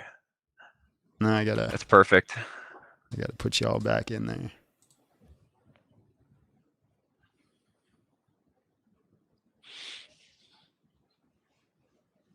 What the heck, man? Why can't I get you guys back in the thing? I don't know. Do we need to leave and come back? Don't do it. Don't do it. I see Jordan. There we go. I got you guys back. There we go. Lord. Why am I on the other side of the screen now? Or am I? No. Something moved. No, something moved. No, nothing moved, bro. Like the layout moved. The layout I'm looking at, it moved. No, it's the same. No. You're losing your mind, bro. All right, let's finish this. Old Testament, are you one of those? Because last night I met someone who said any Christian that believes the Old Testament isn't a real Christian. Any Christian who rejects the Old Testament is not a real Christian. What are you talking about? Last night I brought up the Old Testament to some guy, and he said the Old Testament is like you're not a real Christian if you believe the Old Testament. We don't blame him. So he's gonna say that Noah's Ark didn't happen. Well, that was in the New Testament. I brought up it that wasn't. in the Old Testament. That's all we needed. Look at your faces. Oh my god. Bruh. Oh my god. Oh, I think we should I think we should just base these scores off of like the faces that you guys make at the moment where they say things. Bro, you might be right. You might be right. Testament. My gosh. In the Old Testament. It's literally the first book of the Old Testament is Noah's Ark. Is he going to say Adam and Eve aren't real? Because that's the Old Testament too. Oh, I brought up that the Old Testament said that you can sell your daughter as a slave. And he said that's the Old Testament. Yo, he's talking about the Mosaic Law, bro. It's a category mistake. Christians aren't under the Mosaic Law. That doesn't mean we throw away the Old Testament, bro. When in doubt, throw out slavery. All right. Every time. I'm ready. I'm ready. When in doubt. I'm ready to classify this guy. All right, hold on. Well, John always started it off. So John started off. What are you giving him? I'm going to give him a 10. I'm going to go all the way to 10 on this one because, like, comparing him to the 7 and the 8 that we have, he's not a 9. He's so much worse. So he has to be 10. Abby? I'm going to give him a 9 because he's really dumb, but he was nice. That's why you don't bring women. Jordan? I feel like there's going to be worse. I mean, I'll give it a 9 because I think it's like exponential, and I feel like somebody could be easily exponentially worse. What are you saying about women? I'm Jordan. Jordan is a woman. I'm giving it a 10. I'm giving it a 10 just for like the Jesus line. So that's the whole crux. We What can't are the find chats? We can't find Jesus. We can't find Jesus' body, and the freaking 9. like Noah's Ark is in the New Testament is wild. Yeah. What did the chat give him? Chat gave him a 9. They gave him a 9? Yeah. Wow, they're nicer than me. So he's got a 47. Yeah. He's running for first place. What did you name him, John? High voltage, low IQ. Brutal. This next one is John. Got John on this one. So let's What'd bring you say it up. this score was? His score was 47. 47. Yeah. Who'd I talk to? We're about to find out, I guess. 21 years old. All right, bro. I'm doing well. We're Christian. Ask us anything. Go ahead. Hi. First, I just wanted to say thank you so much for your time and allowing me to speak on your platform. I just have a couple what I think are simple questions I'd like to ask you. I'm not trying to debate or anything. I just like some He's explanations. really fast. We got to turn him down. Okay, thank you so much. So I'm very fascinated by Christianity, but I have a difficult time knowing, I guess, where to turn through for some answers to like some of the bigger questions. And so I have two main questions. Firstly, with so many interpretations with the broader. Oh no, fields, hold on. I clicked Golden Goose. Yeah, that was we my were gonna bad. do that, but then there weren't enough. I was gonna golden say, I gooses. remember this guy. Why is he? I know. I was. Yeah. I think he was nice. Yeah, he was a good one. So this is the Silliest Goose. Let's do it. Okay. I'm over 18. Wow. Can you give me an age? Oh, I'm like 50. All right. Well, Christian, ask us anything. Dog was not 50. Go ahead. I was really curious on the last conversation on the 2 Samuel thing. Can you explain to me again one more time why you don't believe it's grape? I didn't really hear it. I didn't say it wasn't grape. I said it's not God prescribing grape. I see. Okay, so then there's no argument on if grape happened. So then my next question is, when God gives a command and says, I will do this thing, why does it not mean what it says? Yeah, because there's certain language. Dog, man. I remember this guy. I don't remember him. I remember him. I don't want to do it again. I remember. I gotta speed this one up. Which is being used, Get idiomatic through the language pain that we use all faster. the time. For example, if I said to you right now that scientists across the board all agree, or dentists across the board all agree that we should brush our teeth, do you think dentists are standing on a board? No, but I don't think that's an allegory. I don't think that's the same. Why not? Because, okay, it'd be easier for me to figure out that that's really what it means if you can tell me what word precisely is the one being used generally. Yeah, so that we know it's idiomatic language because we can read things like the Moabite tablet and see how they talk about war and battle, right? So, for example, when it's talking about war and conflict and battle, it was always used in the sense of we will destroy everything that they have, we will kill all their men, women, and children, we will do all these things, but the nations were never wiped out. So even in the Moabite tablet, it says that they completely wiped out Israel. They weren't wiped out. So the Dr. Michael Heiser notes that in this specific area, when we're looking at ancient Near East motif, it's like trash talk. So it's like as if... that sounds like obfuscation to me, though. Sounds like what? What I mean by that is obfuscation. It sounds like you're not really answering my question. Well, if you actually listen and let me finish, I would have answered your question, but you jumped in halfway and decided I didn't. Well, maybe help me understand what you meant then by saying that if he ordered the genocide of an entire population that never happened, why that's relevant to he gives. Yeah, it's almost like if I finished my sentence, I would have explained that. Well, you can be heard about finishing your sentence or not. I mean, I should be able to ask questions. Yeah, but the question that you're asking isn't a clarifying question. You're just saying I'm not answering your question. But I was. It sounds like obfuscation was my statement. Yeah. But I wasn't. I was finished. Let me finish, and I can answer that. So now I've lost my track. Now I've lost my train of thought. Now I don't even remember where I was. Now it's going to be even more difficult for me to answer your question. Great. You were trying to explain to me why, when God says, I will make this thing happen, that he doesn't really mean what he says. It's because it's using idiomatic language from the time and the way that they were speaking. We know it's idiomatic language because of the way that we read ancient texts and see how they use trash talking, but then seeing the outcomes of that trash talking. So common ancient Near East motif is that when a nation would conquer another nation, the king would take the other king's lives as a flex of power. He'd also do a lot more other things, but that'd be one primary thing that they did. So when it's saying your wives will be given up, it's saying that your nation will be conquered. Right. So let's say I take all of that as truth and I have nothing to say against that. Can you tell me which specific words are the ones that don't mean what they say? Literally just tell me which word is being described the way you described it. No, because I was dog. I just need a second from that one. That hurt my teeth. This is my argument. My argument isn't that specific words mean specific things at specific times. My argument was the language that is being used as in the trash talk. So for example, right, if you see John Jones about to go in the octagon and say that he's going to kill the guy on the other side of him, well, do I have to now define how kill can be used in every single context and every situation? No, because you understand the context of going into an octagon. Is he actually going to kill the guy on the other side of him? Right. Just show me what the real context is to the actual words. Just tell me what they are instead of obfuscating about other things. You're becoming a contender for silly goose today, my friend. If you just answer my question, that'd be great. You're not listening. You did, but you did it through obfuscation, not directly. Define obfuscation. Well, not honestly. I define it as you're blurring the topic. You're throwing in all of these things that have nothing to do with the actual question, when you could just simply say, when he says, I command this thing to happen, what part of it is... I'll explain it slow for you. Like, pay attention and listen, little silly goose, my friend. No, but do precisely. What words? Exactly. Again, it's not what words, because again, do you want me if I was to explain it in modern time, if we say John Jones is going to... Oh, listen, Linda. Listen, Linda. Right, if we say that John... It was pretty decent. It was all right. Are we back? Yeah, you're back. I don't know what's going on my internet. It just shuts off and turns on, shuts off. I know. Listen, I already know before we even go through like the rest of these guys, I already know who the silliest goose is. It's your freaking internet. Yeah, you're not wrong. You're not wrong. It wins. Hold on. This guy goes on for a minute. I might not want to listen to all this. Skip closer to the end. Yeah, let's go like a little To further. me, it seems like God is making this act happen, and this act is great, and that is not a very good thing. Okay, And hold on, I'm somehow getting the whole line off. So the whole your argument is which specific words don't seem to mean exactly what they say they mean. I answered your question. Yeah. I will raise up adversity against you from your own house before your very eyes. I will take your wives and give them to another. He will lay with in broad daylight. You've acted in secret, but I will do this thing in broad daylight before all Israel. I answered your question. Those are the words. Are you saying God didn't say these words? That's not what I said.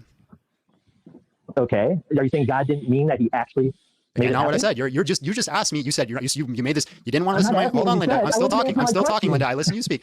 You made this big stink that I wasn't answering your direct question. I did answer your direct question. Shut up for a second. Shut up. Stop talking. You're gonna win Silliest Goose. You don't want to be on the Silliest Goose video. Call me whatever name you want, man.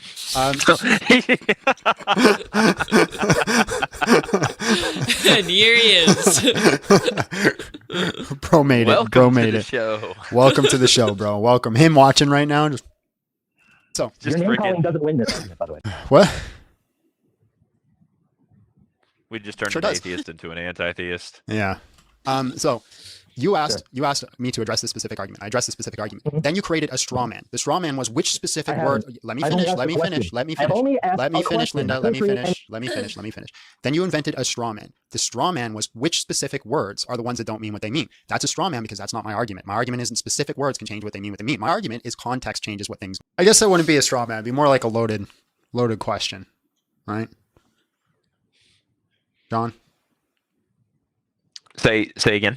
Lord dying. What's a loaded question? No, I didn't hear what you said. Because I said he's creating a straw man because he kept saying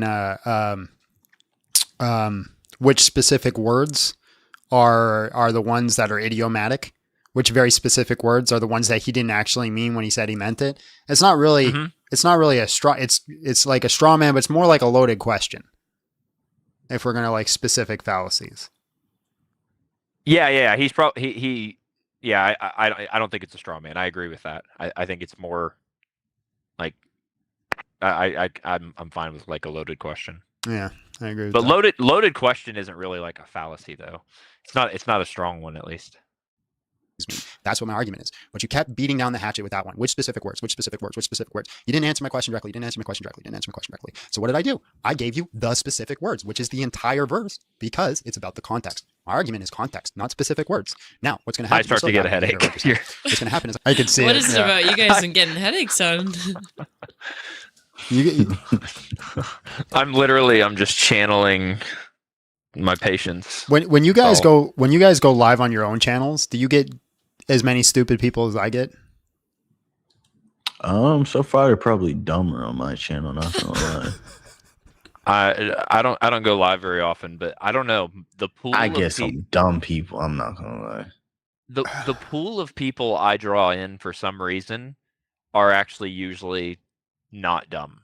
Usually, like I'd say the majority of the people when I go live that I talk to, they're a little more savvy. Because you're a nice guy. Yeah, I think you got a tendency to draw out the niceness in people. Well, no, it's not just the niceness. It's not just like the niceness. It's also like, okay, the arguments they present, like they'll bring up. I think I'm just more in the philosophy community, so it like brings more of those people to me or something. I don't know. Bill bros are the worst though. What are you talking As about? soon as they're nice, But they're but they're savvy. They can track an argument and they can actually present arguments. Fair. Because I'm going to unmute you, and then you're going to steel man my argument. If you don't steel man it, then you're going to have to talk to John. Trust me, he's more insufferable than me. All right, you ready? All right, let's hear it. Ready for the steel man? Hold on. You're yapping. You're not muted. You got to relax. Okay, you ready to steel man? Go. I have no interest to steel man your argument. All right, John, he's all yours. I asked you to... Did we get a Jim Bob raid? That's dope. Welcome everybody. Welcome. We're doing silly Goose Awards, where we're going through all the stupidest arguments that we got in December and trying to figure out who's got the dumbest argument yet. This is our 4th video out of 7. And so far we got a really good contender at the last person that we spoke about. He's a 47 out of 50, which is really, really, really stupid. But thank you so much for the raid. Welcome to the channel. Make sure you hit the subscribe button, do the things that you need to do. Anyways, let's continue. Answer my question. He's all yours, John. Great. Okay. You and I are going to take a different path. So path 1, when was 2 Samuel written? Before or after the events took place? Far after. After, right? Yeah. So you have in 2 Samuel, is it 11 or 12? I think it's 12. So in 2 Samuel, so in 2 Samuel 12, right? You have this event where God is saying, okay, this is what's going to happen, right? I think it's in No, 17 he says, or I will 18. make this happen. Wait, okay, we're gonna get there. I promise. In 2 Samuel, I think it's 17 or 18, is where the event actually takes place, right? There's a prophet. That prophet comes to Absalom and says, "Hey, Nathaniel, this is no, it's not. Dude, you need to stop Or it's talking not- and listen. You're like, hey, I have a question, right? No, but it's not here's the thing. You're like, I have a question. Can you please answer my question? John's trying to answer your question. And then no, you keep it's not a yapping. prophet. So stop talking and let him finish. Yeah, it's not a prophet. Again, It's a prophet, but conversation it's one of, requires two people lock to in, talk. lock in. He's Lock in, muted. lock When in. you're done your argument, we'll mute him. Okay, so really quick. One of Absalom's counsels after David has left Jerusalem says, "Hey, you know what you should do? You, Absalom, should take all of David's wives up onto the roof and go crazy with them." This is in I think 17 or 18. I can pull up the reference, or John can pull up the reference. So what do we have so far? We have where 2 Samuel is written after the events. We have where these two instances take place: the judgment that is proclaimed, and then the actual instantiation of that judgment. Right? Now, let me ask you. This is where I have questions for you. What did God do to cause the event? What did God do to cause the effect of? And just look it up for me, John. I think it's either 17 or 18 where it actually takes place. Where in 2 Samuel, where Absalom sleeps with David's concubines. So I want to know from you what God did to cause the events. So you're only going to have a couple of options that you can take on this, but I'm interested in what you have to say now. Go ahead. How much you want to bet? I don't remember, but I don't think he answers you. Does he answer you? I don't think he does either. No, I don't think. They never do, man. I bet you he wasn't even listening. I don't claim to have that knowledge. Okay, so your argument up here, when you first came up, this is where I pack him. How do I these just packed words him up. not mean Yeah. that God caused or God permitted great? That was your argument when you came up. But now I asked you to Well, tell no, me how that's God not caused it. what I said. You said, how do the And words it's not not mean that they did? And you're I remember this. Oh my God, this 100% what he said, bro. It's 100% He came what up. was He argument. started. Yeah. He came up. He started the argument. It's like, here, God caused rape. Okay, I ask you, how did God cause the rape? What did God actually do to cause the rape? He says, I don't claim to make that knowledge. So he's just saying basically, no, I don't know how God caused it, but God definitely caused it. That's all he's saying. you're implying. Right, What do you think God that's implying? did You actually did cause say of that. that You rape. actually did verbatim say that. What do you think Fine. you're implying there? Can I change it now? I didn't mean that. It was a misunderstanding. I Can want I to know change how it you can come across that if God gives this command that he's going to make it happen. That Wait, you what's the don't command believe about? What's the command about? What's the command about? How is he going to say he's going to Is make command it the wrong word? happen? Is that why you're jumping on me instead of answering the No, question? no. He literally God says, answered forget very it, correctly. John. Okay, God- forget. This guy's not listening. All right, man. God commanded the grape. God Hold on. caused this to happen or Hold on. Yeah. Wait, I think what happens next is I beg you. I'm like, no, John, please don't concede yet. I think that's what Trying to happens be next. granting some stuff that's questionable. I'll grant the craziest John things, grants bro. literally I grant the everything. It craziest drives me things. nuts. I'll grant the craziest things Nobody and then watch them understands. crumble. Nobody understands that you're granting, and then they just go, "Are you kidding? Are you kidding? You don't think that's wrong?" Of course, I think it's wrong, but He's pro forced doctrine. He's pro slavery. He's pro just All sawing of it. babies in half with all a of it, chainsaw. all of it. Until an atheist can tell me why it's wrong, until an atheist can actually come up and say, "Hey, it's wrong for you to do X, Y, and Z, John, and these are the reasons why," I'm a grant it all. I'm a grant all of it because they got of stance independent, natural, platonic facts of moral realism. That's yeah, your why. preference. That's all. That's just a fancy way of saying your preference. Just go. No, I know what you said. I think I beg you here. I'm pretty sure I do. You might. You beg a lot. You're gonna win. You're gonna win the debate here. Wait, so you should listen. You should listen. Let me eat him up, please. The look on your Come on, wait, please. Please, no, please, John. Please, John, no. Don't do it, John. Don't stop. I mean, we talked to this guy for so long. He just didn't listen to any argument at all. So just well, you talked to him for so long. You just gave him to me. yeah, You had just given him to me. yeah. It's I'm like bad for you're gonna that. have to talk to John now, and then Yeah. I get a few sentences in, and then you're like, you know what? Nope. God commanded grape. No, stop it. I think literally what I said there, if I heard it right, is no, let me eat him real quick. Which poor choice of words, but that was. Is that what I said? Rewind it just a little I bit. don't know. Hold on. You're gonna win. You're gonna win the debate here. Wait, so you should listen. You should listen. Let me eat him up, please. Yes. And the look on your face too when you're saying it. Alms for the poor. Bro, this is we just fulfilled somebody's kink right here in this live, and I don't want to know whose, but when somebody, it's Rule 34 right here. I'm not going to hang up on you. I'm not going to hang up on you. And trust me, hold on. I'm going to let you go, John. I promise. You've actually been voted off. The fact that I'm leaving you up here to actually have this debate is like huge. So like the chat has voted you out. So I'm giving you the ability to make an argument and have a conversation. So don't be like you're going to run or vote me off kind of bullshit. Don't do that. John, finish what you're saying. So very simple, right? What are you saying? Hey, I'll let you go. Usually I don't do that. I commanded. No, you actually let me go. I remember this. You let me go for maybe another 60 seconds, and then you concede the grape again. I'm almost certain you do. I'm almost certain that's what happened. That's crazy.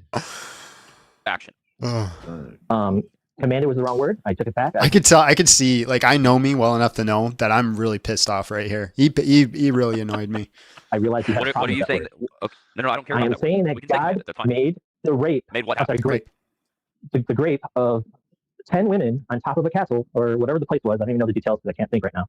He made that happen. He claims that he did. Why should I not believe it?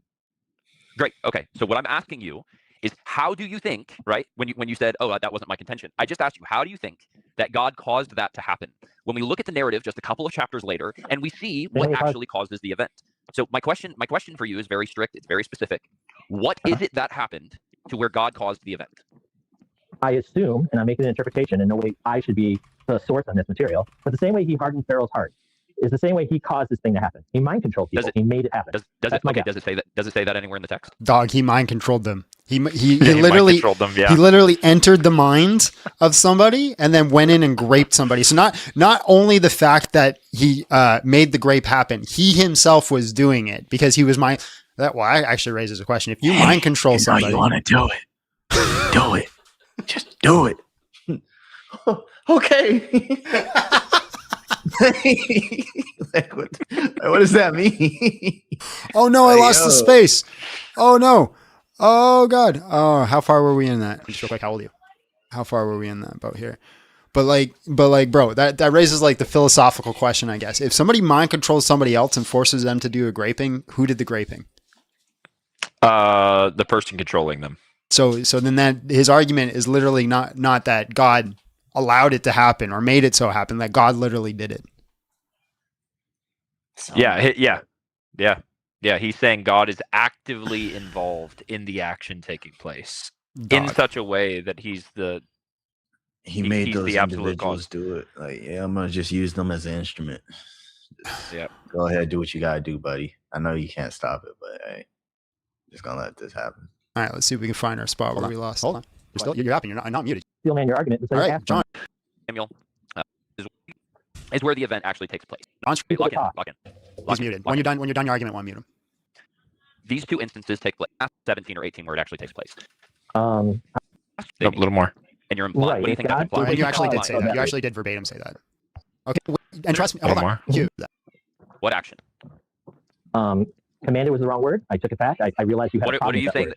Okay. No, I don't care. I am saying that God made the rape. Made what I'm sorry, happen? grape. The grape of 10 women on top of a castle or whatever the place was. I don't even know the details because I can't think right now. He made that happen. He claims that he did. Why should I not believe it? Great. Okay. So what I'm asking you is, how do you think, right? When you said, "Oh, that wasn't my contention," I just asked you, how do you think that God caused that to happen? When we look at the narrative just a couple of chapters later, and But Banana Jr. actually makes a good point. Hold on, it depends on the mind control, like literally controlling them, or is it just like giving them a command like they cannot resist? So yeah, like if you like install a chip in somebody's brain where they cannot resist anything you say, and you say, "Hey, go grape this person," and then they go do it, who did the graping? Yeah, if they can't resist, I think it's still going to be on the person who installed the chip. So they technically did the graping, even though they weren't even there. They physically did the graping, but the intention, I think, is what matters more than the physical action. That's my take. We see what actually causes the event. So my question for you is very strict. It's very specific. What is it that happened to where God caused the event?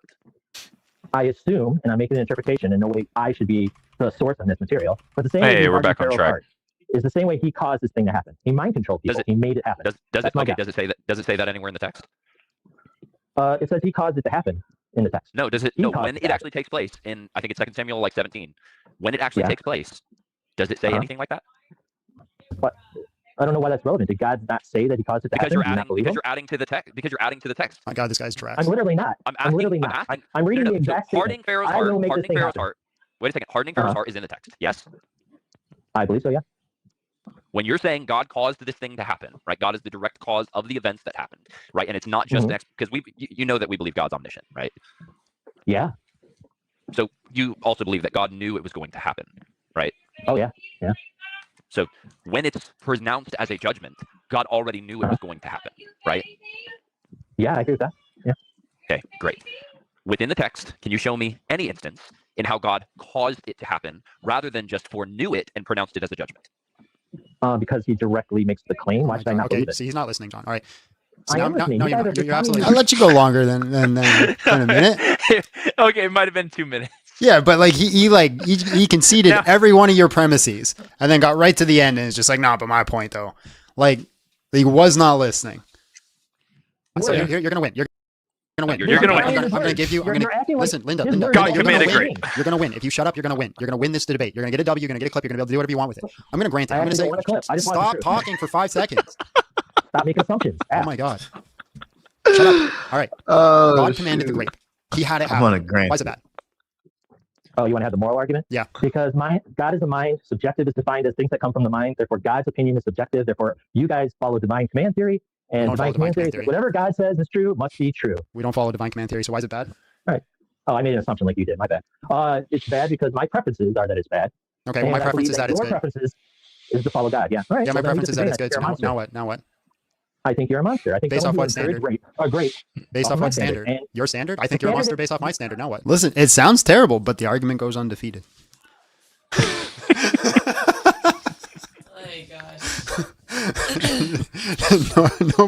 Nobody likes what it entails, but he literally just admits it's his subjective preference. I agree. So hopefully we don't have to come to terms over this one day. Well, if we can go out and we can change voting, why can't we? Well, I would argue that I would fight tooth and nail to have my preferences be the dominant opinion in society, so that doesn't happen. Yeah. So it's just your preference. So you're just basically saying that my personal preference disproves the Bible? Like, what's your whole argument here? None of this disproves that God exists. My argument is that it's your preference as well. It's it's my preference as well. Sure. Does this prove or disprove the Bible? No, but I didn't bring this up. You did. Well, you brought up that God is doing a whole grape thing, and then you won't listen to either one of our arguments about it. You're completely just ignoring it and then strawmanning it. So we'll just grant your argument. We literally did answer your question. You're not even asking the question as a question. You're not answering the question as a question, because when we asked that question and then we gave a very specific answer for it that has explanation and context around it, you just repeat the question again and say, well, you didn't answer it. So frick it. We're just going to grant your whole argument. I believe God's a monster. I like how he says we.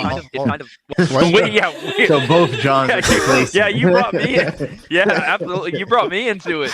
You're like, we're granting it. It's like, I'm here. I guess. You're like, no, I don't. Listen. When you jump on the ship, you either go down with the ship or we keep on sailing together. You don't get to jump off when you want to. Well, it's my turn. Yeah, my turn. Yeah. Well, I just want to say this really quick. It's almost like when you were getting John knows if I have like an issue with something he's saying, I will like just put it in the private chat. I'll just like type it up and just like. Oh yeah, he sends it, and then I completely ignore it. Ignore it. It's like, yeah, whatever. And no, what's even worse is when I type it in the private chat, and then on the live stream, like, you got an issue with me? You have an issue with what I said? I put it in the private chat, and then you put it out for the live stream. It's like, okay, I guess we're doing this. Let's go. I'm kind of autistic. Like, it's just what it is, man. The question, and John was giving Here's you an answer. $20 to mind control you and command you to kick the guest in before John does what he wants. Damn. So, what you're saying. But here's the thing. If you got frustrated, John was answering your question. You're like, hey, what words is it that's being used? Then John read the words, and he did it over and over again. I asked you a question, and you just I'm trying to get it away from that concession. I'm trying to take it away. Why? It's a solid argument. I'm bringing it back. Bringing it back home a little bit. It's a solid argument. I think you guys should just let it run. Oh, well, because he says this. Where does God cause it? Oh, well, because he says this. I granted you that's what he said. But I asked you, when you actually read into the fulfillment, where did God cause it in the text? Or is it just based off of the power control, the power dynamic, and Absalom's desires, right? You can't show me in the text where God is the direct cause and then the effect is like some sort of mind control or some sort of hardening of heart. You can't represent that in the text, so your argument dies. It doesn't die because you believe God actually said this thing, right? He made it happen. Did you have a reason to believe that he lied? No, I have no reason to say he made it happen rather than he knew it was going to happen because he's omniscient. And he's No, we're pronounced going it. back. We're going back. Does this? If we take your stupid interpretation, that God actually. Hold on. Answer my question. Bro, really wants to command rape. This is crazy, bro. Like, what the heck? He wasn't listening. No, we're going away from the progress I made where I conceded rape. Great. Dog. Everybody who's listening, who actually like has ears to hear, heard the arguments that we gave, right? Both of them they gave. They heard it. They registered it. This guy right here just. But what he say though? But every time. I think we can clock this guy. We can clock him. It's just. Yeah, I think we can clock him. It's literally 2 seconds left. Hold on. Answer my question. Yeah. Does it prove or disprove the existence of God? I don't think it proves it. It just proves that if God does exist and it's that Christian God, then he's a monster. Right. Okay. So he's a monster. What are you going to do about it? Yeah. Not believe in him, or hopefully that's not. Well, it doesn't prove his existence. So what are you going to do about it? If the Christian God is real and he actually did this thing, what are you going to do about it? Well, it makes me believe that the story is just written by man, and you just admitted that it doesn't prove or disprove the existence of God. What are you going to do about it? It makes me feel like I shouldn't trust anything in the Bible. Why aren't you answering my question? Notice how you're not answering my very direct question now? You just admitted that it doesn't prove or disprove the existence of God. So God commanded the grape. What are you going to do about it? Keep repeating it over and over again. You admitted that it doesn't prove or disprove God. My question is, what are you going to do about it? What do you mean? I'm going to try to convince others that your religion is occultism. How does that, if God exists, how does that prove it's cultism? Well, we don't know that God exists. That's a presupposition. You're an actual idiot. Appreciate your time. God bless you. Goodbye. All right, so we got guest number 4 is the grape juice Joker. I called him idiomatic. Idiomatic. I thought I was the namer. You could do it, but that I just was my responsibility. That's what I called him when I was writing down my notes. All right, John. I'm gonna give him an 8. An 8. Okay. Yep. Yeah, he kept the same argument throughout, and then the argument just pretty much constantly went in a circle without a lot of variation. But his argument was consistent. He's trying to derive some sort of moral principle from the text and then apply it to like, okay, God's immoral because of this. So I think he because of his consistency, I think he gets an 8. Okay. Abby. I also gave him an 8 because wow. He was annoying, but not that bad. All right. Jordan. I give him a 7 because it wasn't actually a bad argument. I think John answered it because it's more along the lines of like an Ezekiel 39 type of thing, verses 23 through 24, where it's like God just lets things happen to those who are wicked. He hides his face from them. Mm-hmm. It's going to be like verse 24. So I don't think it was actually a bad argument. I'm giving him a 9. Sean just didn't like that, man. Yeah. There's no reason, he just didn't like him. No, I'm giving him a 9 for his inability to comprehend his opponent's argument. That's why I'm giving him a 9. I think you can't just present an argument on your end. You have to actually understand your opponent's arguments and comprehend it and be able to strawman it and actually stay consistent in that sense as well. So that's why I'm giving him a 9. Abby, what did the chat give him? Right now we're at a tie between 8 and 9, so I just want to give it oh, never mind. It tipped to 9. Oh, no, wait. It's still going. Give it a couple seconds. It was really close. Let's see if anybody else votes. I think they're forgetting how bad those other arguments were. Yeah. Mm-hmm. Because that's not even anywhere really close to what we heard. Like that was probably the least. That was probably the least eventful. Yeah. All right. So what is it at, Abby? It's at 8. 8. All right. So we got a 40. So we got 2 people tied. Got 2 people tied. So far, I called him Grape Juice Joker. You said he's Idiotmatic. Yeah, that's what I called him, Idiotmatic. We got so far Jesus' body guy. What did you call him? Jesus is high voltage, dude. High voltage. High voltage, low IQ. Contradiction Carl, Dillahunty's son, and then either Idiotmatic or Grape Juice Joker. So the far, issue with these names is that I can't remember They don't remind me who we're talking about. Yeah. So the Tinkerbell guy, the first guy, Dillahunty's son, he's so far, I think he's safe. He's not getting a award today. The contradiction guy and idiomatic are tied. And then we got Jesus's body guy so far. Winning. High voltage. Yeah, the high He's voltage guy winning. is.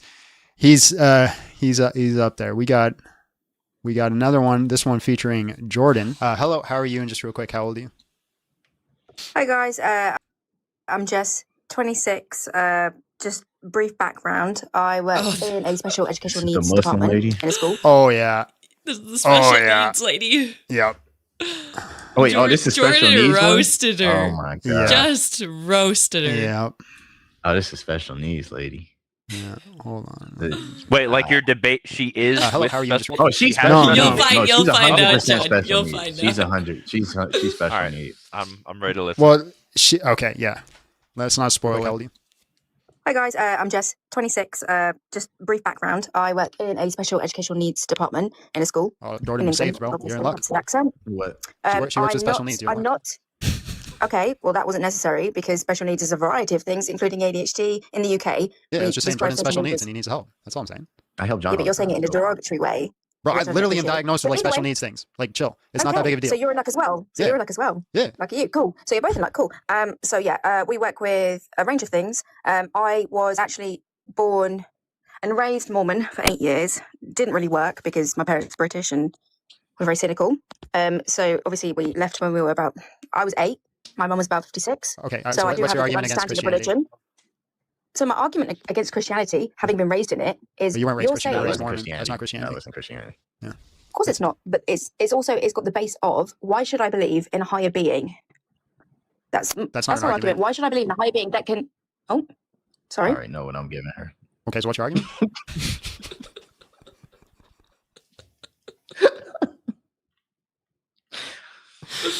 Jordan got 20 written down on his piece of paper right now. No, you just said something. Yeah, saying why should I believe in higher beings? Oh, I thought you were talking. Okay, so with Christianity, what is your base belief? You believe in Jesus, God, Christ? What do you believe in? I'd like to know. I'd like to be educated. Nicene Creed pretty much sums up what we believe in. Okay, could you sum it up for me? Wait, I thought you said. Well, hold on. You already said that you're educated in religion. But you've also just said that Mormonism isn't the same as what you believe in. So I'd like you. Yeah. So the triune God, the death and resurrection of Jesus Christ. Okay. The return, the second coming. So and then again, like joining your feed is Christianity is true. Prove us wrong. Prove like win a taco. Mm-hmm. Right. So why should I believe in Christianity? That's just what prove you wrong means. Like. But then it's a circular argument. We haven't made an argument. Hold on. What the frick is an argument? Because you have your initial stance is we haven't made an argument. Is true. Prove us wrong. That's not an argument. So okay. From that, then you're presuming that you're in the. I presume, sorry, that you're in the middle. That you don't believe anything, and that you want to be proved. Wait, you teach Christianity is wrong. That's brutal. That lady was so dumb. Dog, you said it too with like a way of like such conviction, like you were genuinely curious. That was one of the dumbest ladies I talked to in the world. Oh, bro.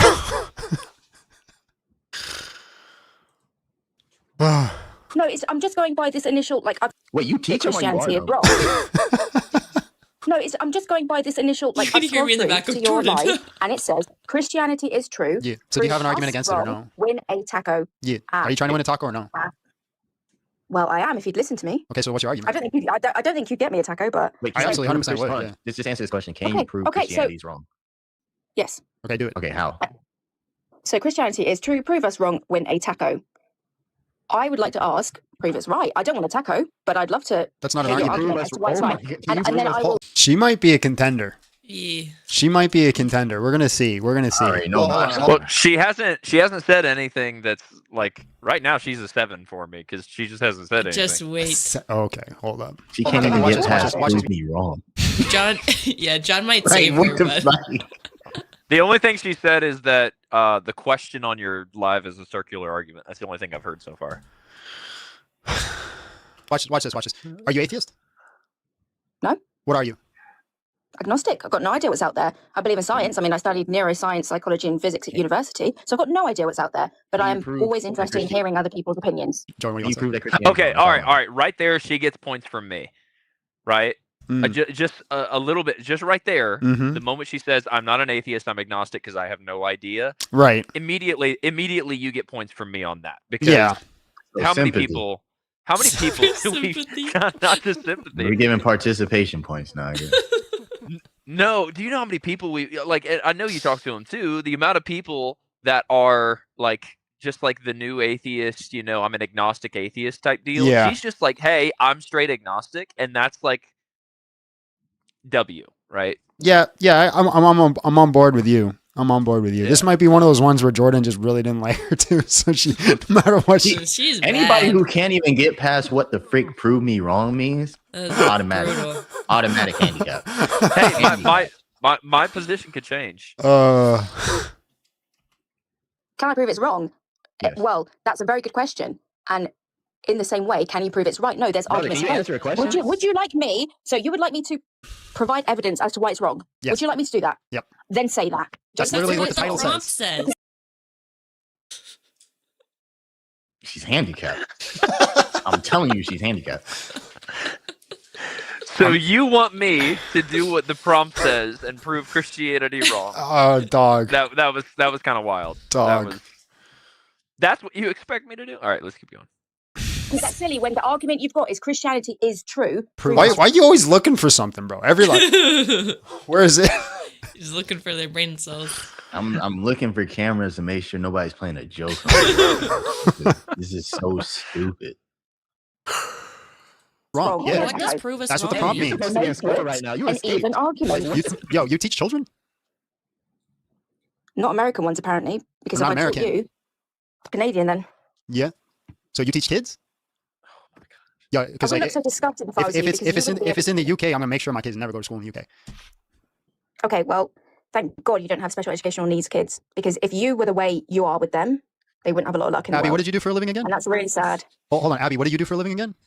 I work with special needs and underprivileged children. Wait, what? Say, can you say it a little louder, Abby? What do you do for a living? I work with special needs and underprivileged children, but it doesn't really matter. Privileged you don't know children. what underprivileged. Damn. Okay. She thinks you're Do those exist? Does it is there like a section of the school where it's like, hey, they're special needs but they're privileged, like born they're special needs but they got like a silver spoon in their mouth? It's like a specific category, yeah. That's what Abby works with. Or are they just like all white privileged, like all? Basically, if you're special needs but you're white, then you're privileged. Special you're needs. special needs, yeah. but you're privileged. Yeah. Yeah. Do you not think it could be different in different countries? I think most kids Because know there's what different prove us wrong systems. is. I mean, I think most kids know what prove us wrong means. right. I think that's just a bit closed off. Like you're not appreciating the differences in countries in terms of the depreciation, like in what children have access to. We're not even talking about kids. You brought up that you feel sorry if we have special needs kids and blah, blah, blah. It has nothing to do with the fact. It has nothing to do with the fact that you don't know what prove us wrong means. And you came up and you're like, gave us this whole speech about your organization. What does that have to do with the argument? Like, what does it matter if you work with special needs kids? Well, I don't know how we got into it, but we did. You brought it up. Even Christianity is true. Prove us wrong. Win a taco. Yeah. I've then backed it by saying prove atheism is wrong. Win a taco. So you're just saying, bro. This is your argument. Your argument is I'm right until you prove me wrong. So you can't prove it wrong. Hey, when you walk through the hallways, you're supposed to hold on to that little chain with the little circle on it. You're supposed to hold on to that. You ran away. I don't know where the freak you like. Your teacher needs to be fired. I don't know how they let you escape. This is crazy. Insane. This is insane. I asked you, can you prove us wrong? You said yes. And then you said, prove yourself right.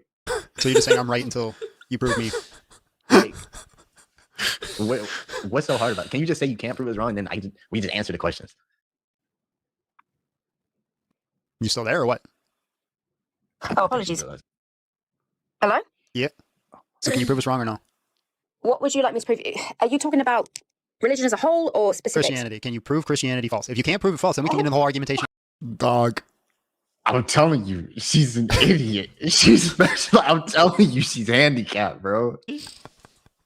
She doesn't even know what an argument is. You saying you escaped is wild. Bro. I might be on the same path with Jordan here. Why it's true. Again, that's just what I said to start with. It's a circular argument. We're not making an argument. How could it be circular if we haven't made an argument? There's no argument that was made. That's a conclusion, not an argument. There's no argument here. Can't be circular because there's no argument. Can you disprove it or no? If you can't disprove it, then we can actually make an argument on why it's true. What happens at the end of a discussion? A conclusion. At Yeah? the end. The end. Yeah, but you're skipping over that. You're coming to a final. Dog. Oh my god. Do you know what happens when a discussion ends? It's the conclusion. Thank you for relaying that information to me. She has to work with special needs, man. There's no all the information she gives. There's no way when you also like read a book and you finish reading the last page, is it also like the end? It is, John. It is. It is. John learned something new today. Yep.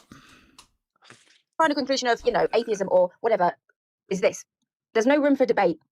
You're not debating. Make an argument, or admit you don't have an argument, and then we can make an argument. Okay, so my argument is Christianity. So following your Dog, the amount of people that I tell all the time, just concede that you don't have an argument, and I will argue the thing you want me to argue. She came up, she's like, you argue it, you argue. I'm like, okay, you concede, and they never do. They never do, but then they constantly argue that that you need to argue it. She was literally thinking about it and then was like, yeah, I do have an argument. Okay. Christianity's true. Prove you wrong. Well, prove it's right. Like she kept doing the same thing. Like she forgot that she was supposed to give an argument 2 seconds ago. Like, bro, like she can't even read. Like, she has zero comprehension skills, bro. Like, I just don't even know why she's allowed to have like a social media. Like, she needs to be monitored. Like, what are you doing? Like, who lets you just do these things freely? Like, yo. box at the top, which is why I joined. Christianity is true. Prove us wrong. How many times are you going to read that? That's like the 12th time.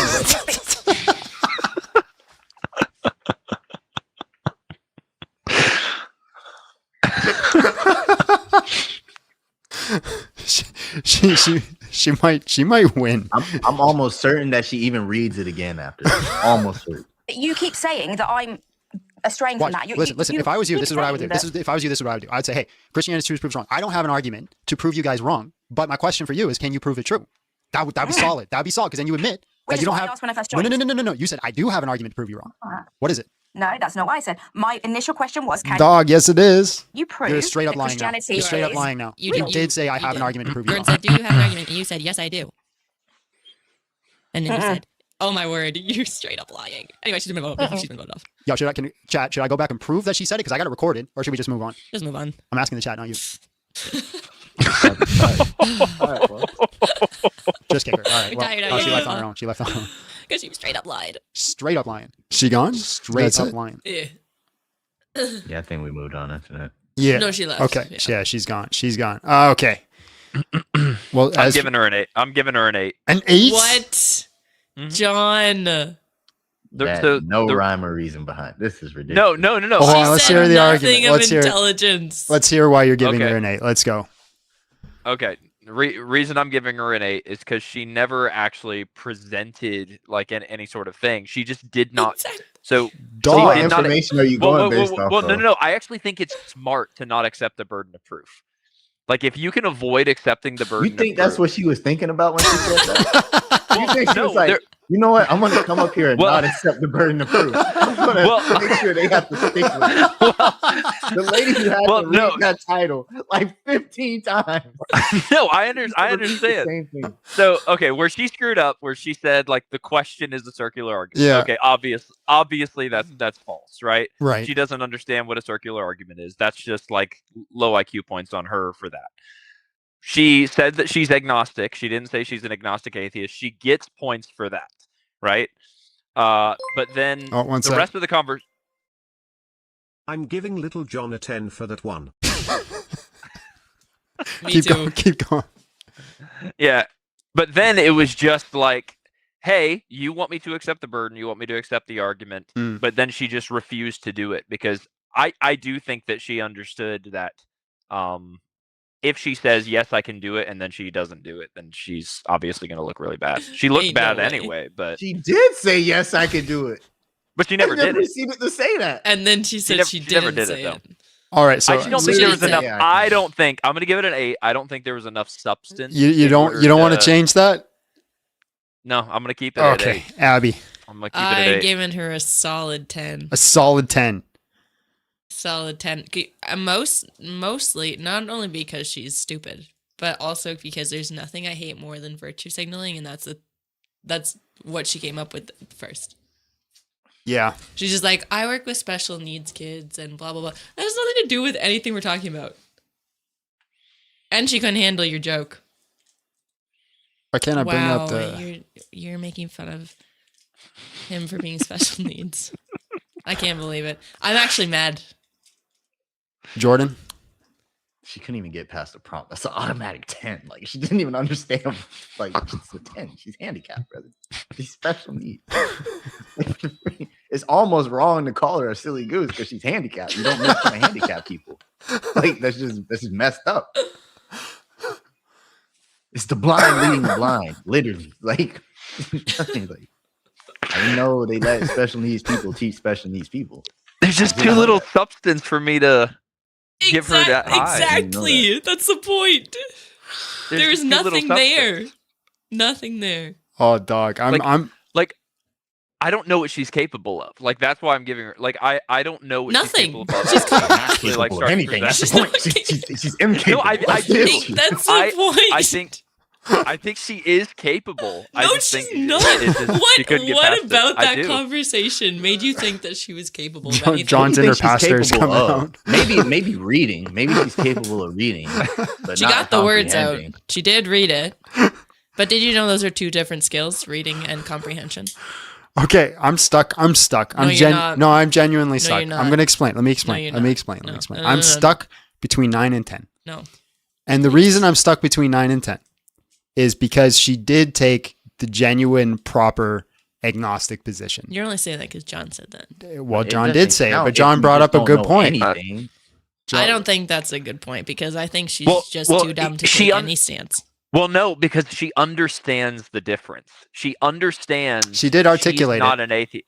She understands the difference. She understands. I don't know what's out there. You know what? It's leaving it open. You know, God could exist, rather than just taking like I'm an agnostic atheist just because you want to tag on the line atheist to sound cool. She understood the difference. So it makes me think that if the argument actually would have got through the prompt, that the conversation, she would have actually presented something. But I want to give her a you- 10. I want to give her a 10 because she straight up's like, hey, do you have an argument? And she's like, I do got an argument. We're like, what's the argument? No, you prove it, right? And then she lied about saying that. But also, do you think that she's saying she's agnostic and not like the agnostic atheist thing because she's genuine or because she's too stupid to try and avoid the I don't think anything she did was strategic at all. No.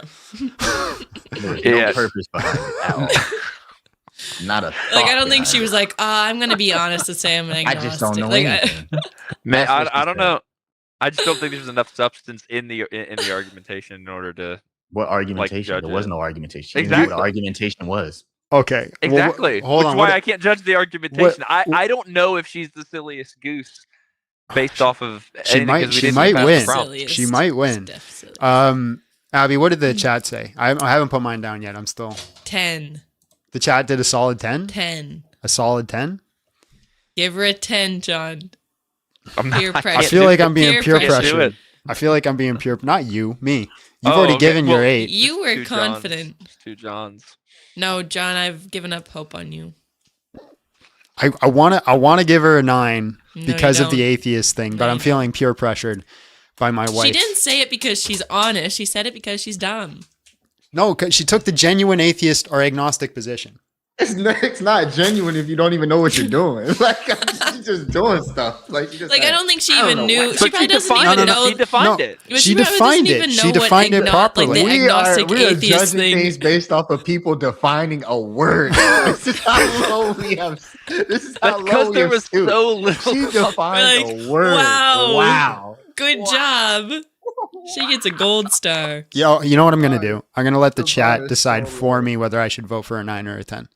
How you gonna do that? Well, you just put another poll in. Should John do 9 or 10? Because I can't decide between the two. I genuinely can't. I like. That is, it is a low. That's a low standard. I mean, I also know like if I give her a 10, she's guaranteed to win Silliest Goose. Maybe not. I don't know who's Because gonna I don't know. I don't know what John's. Because it could be We a tie. It could be we an all all gave 10. we all gave 10 on number 3, so she's still not going to beat number 3 because of my 8. No, No, we didn't. No, we didn't. I didn't give Oh, I thought anybody a 10. This is the But- first 10 I've given. This will be the But- only. This will be only 10 across the board except for John. It could be. Okay. There could think be that an has all like a 10. 47. And I don't trust John's scoring anymore. So All right, I'm gonna have to give it a 10. Mainly because happy wife, happy life. But Hey, you know what? That's honestly that's a 7 decision. I mean, the there. chat was gonna vote that you should do a 10 anyway. so- yeah, yeah. it's like 50. So she's ahead by right now. 1 though. The Jesus Body guy, he's a 47. She's a 48. John, you literally like you're the one who brought her to a 48. She would have been a 50, but you brought her down. I should have put her at 7. She's only winning by 1 point right now. So far we got first place, second place, and we got a tie for third place. She does not beat number 3. I would take number She 3. does not beat over number 3. her No- any no, day. Did because Did number 3 provide was, at least a reason? There's no way. number 3 was at least nice. She was so confident and cocky. Okay, real quick. Before we do the next one, does anybody need a quick break, bathroom break? Water? I'm gonna go coffee? get a. I'll go get a drink real quick. Okay, we're gonna do a 2-minute break, and then we'll be right back to finish off the last 2 people for the Silliest Goose. You So should also read the super chats. well, I'll do super chats real quick, and then oh, they're not coming up for some reason. Also, I loved when we could hear John's kids screaming in 2 times speed. Oh snap! Where is it? There it is. There we go. We got that one already. What? Abulsions in your nostrils, Little John will fix it? I don't know what that is. John doesn't say. Evolutions. John It's like when you do voodoo with like the Muslims. John doesn't. Romans 1 say they suppress the truth. Really took the wind out of his sails when you agreed the earth was not 6,000 years old. He had nothing else after that. That is true. That's true. I'm giving Little John a 10 for that one. Yeah. Say 10, John, or else. I did say 10, so there you go. We're saved. We're saved by grace through faith alone. All right. I'm going to mute, and we'll be right Faith back. alone is crazy. All right. Hold on. How do I mute?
Just went over there to see you that one day. All right. You're like close to Tampa, though, right? Mm-hmm. Oh, this one. There we go. Just waiting on Abby now. Why are you always eating? Every single live. Can you answer? Wait, who? Me or Jordan? You. There's not a single Jordan's eating too. dog, but like Jordan doesn't do it every single live. That's the difference. Like you, every single time we go live, you got a piece of pizza in your mouth. Also, how much pizza do you eat? Not that much. I'm just at family's house. I'm hungry. I was But his traveling. diet is horrendous. Dog, all you eat is pizza. That's all I've seen you eat. I actually, I bet you if I went back and started looking at clips, I could probably pull a solid like 10 clips of you eating pizza.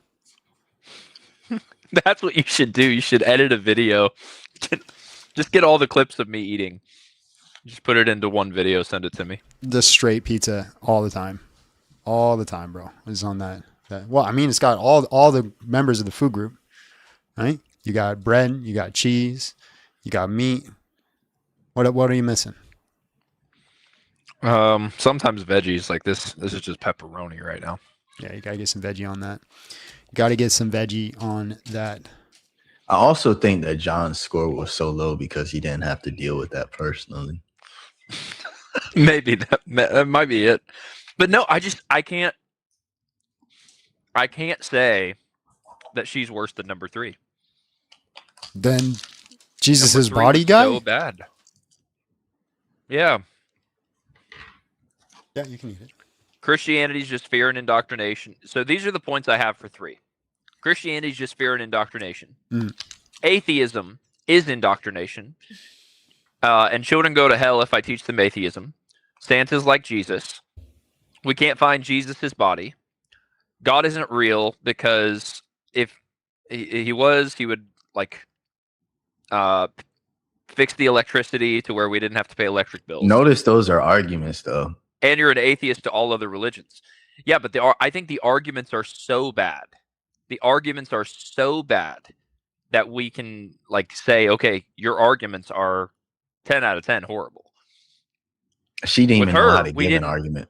Yeah, but I don't think that's what makes someone worse. I think the ones who are giving an argument, and like if you were to ask that guy, a child could give an argument, even if it's bad. She couldn't do that. If you were to ask number 3, be like, hey, do you know what an argument is? I guarantee you that person would not be able to say, yeah, here's what an argument is. Like, here's premises and a conclusion. She didn't give a definition. He at least gave something. She couldn't even give a reason She literally as to went, why Christianity what happens was at the end of a conversation? A conclusion. But we also have to remember how Hold on. Why don't you guys pause? She Why got don't you guys kicked. pause on this? And I bet you what's going to happen is these two will be finalists, and then you could do a little debate about it and see if we can sway the vote. No way. I'm down. All right, this is second last one. Another John one. Let's see. Jesus is Santa. Hello, how are you? And just real quick, how old are you? Good. I'm 23. All right. No, what happened? All right, bro. Christianity's true. Prove us wrong. Go ahead. Well, there is a teacup floating around Jupiter. Prove to me that it's not. Dog. That's not an argument. I know you can't prove that it's not, right? I didn't say that. I knew. It's just not an I knew argument. it was going to be a good one. Well, my point is you can't prove that Christianity isn't true. You can't prove that something doesn't exist. Okay, so you admit you have no argument to say that Christianity isn't true? No, I'm just saying your. Okay, so you do have an argument for it? Which one? I do. I'm just saying your question. Okay, great. So what's your argument that is set up Christianity is false? logically. What's your argument that Christianity is false? Go ahead. Well, okay. First of all, it's just what do you believe? How old do you think the Earth is?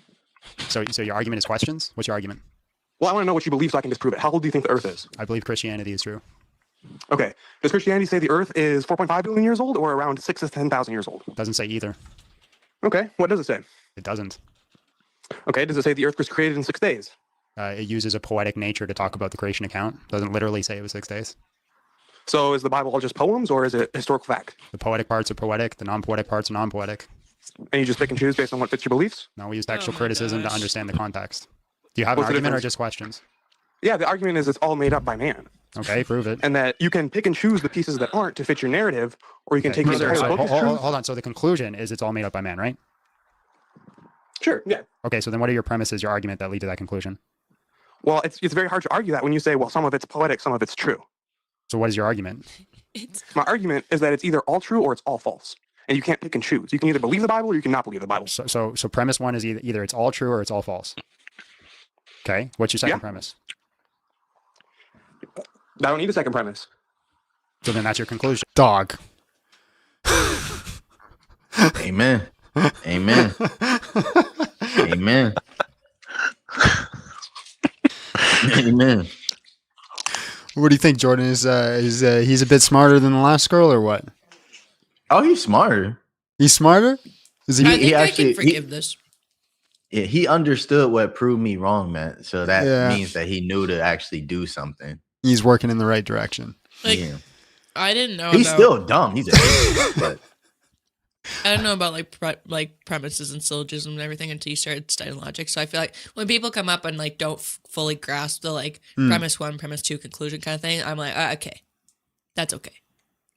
Fair. If there's no second premise, then you only have one premise. That's your conclusion. So what's your argument? It's either all true or all false.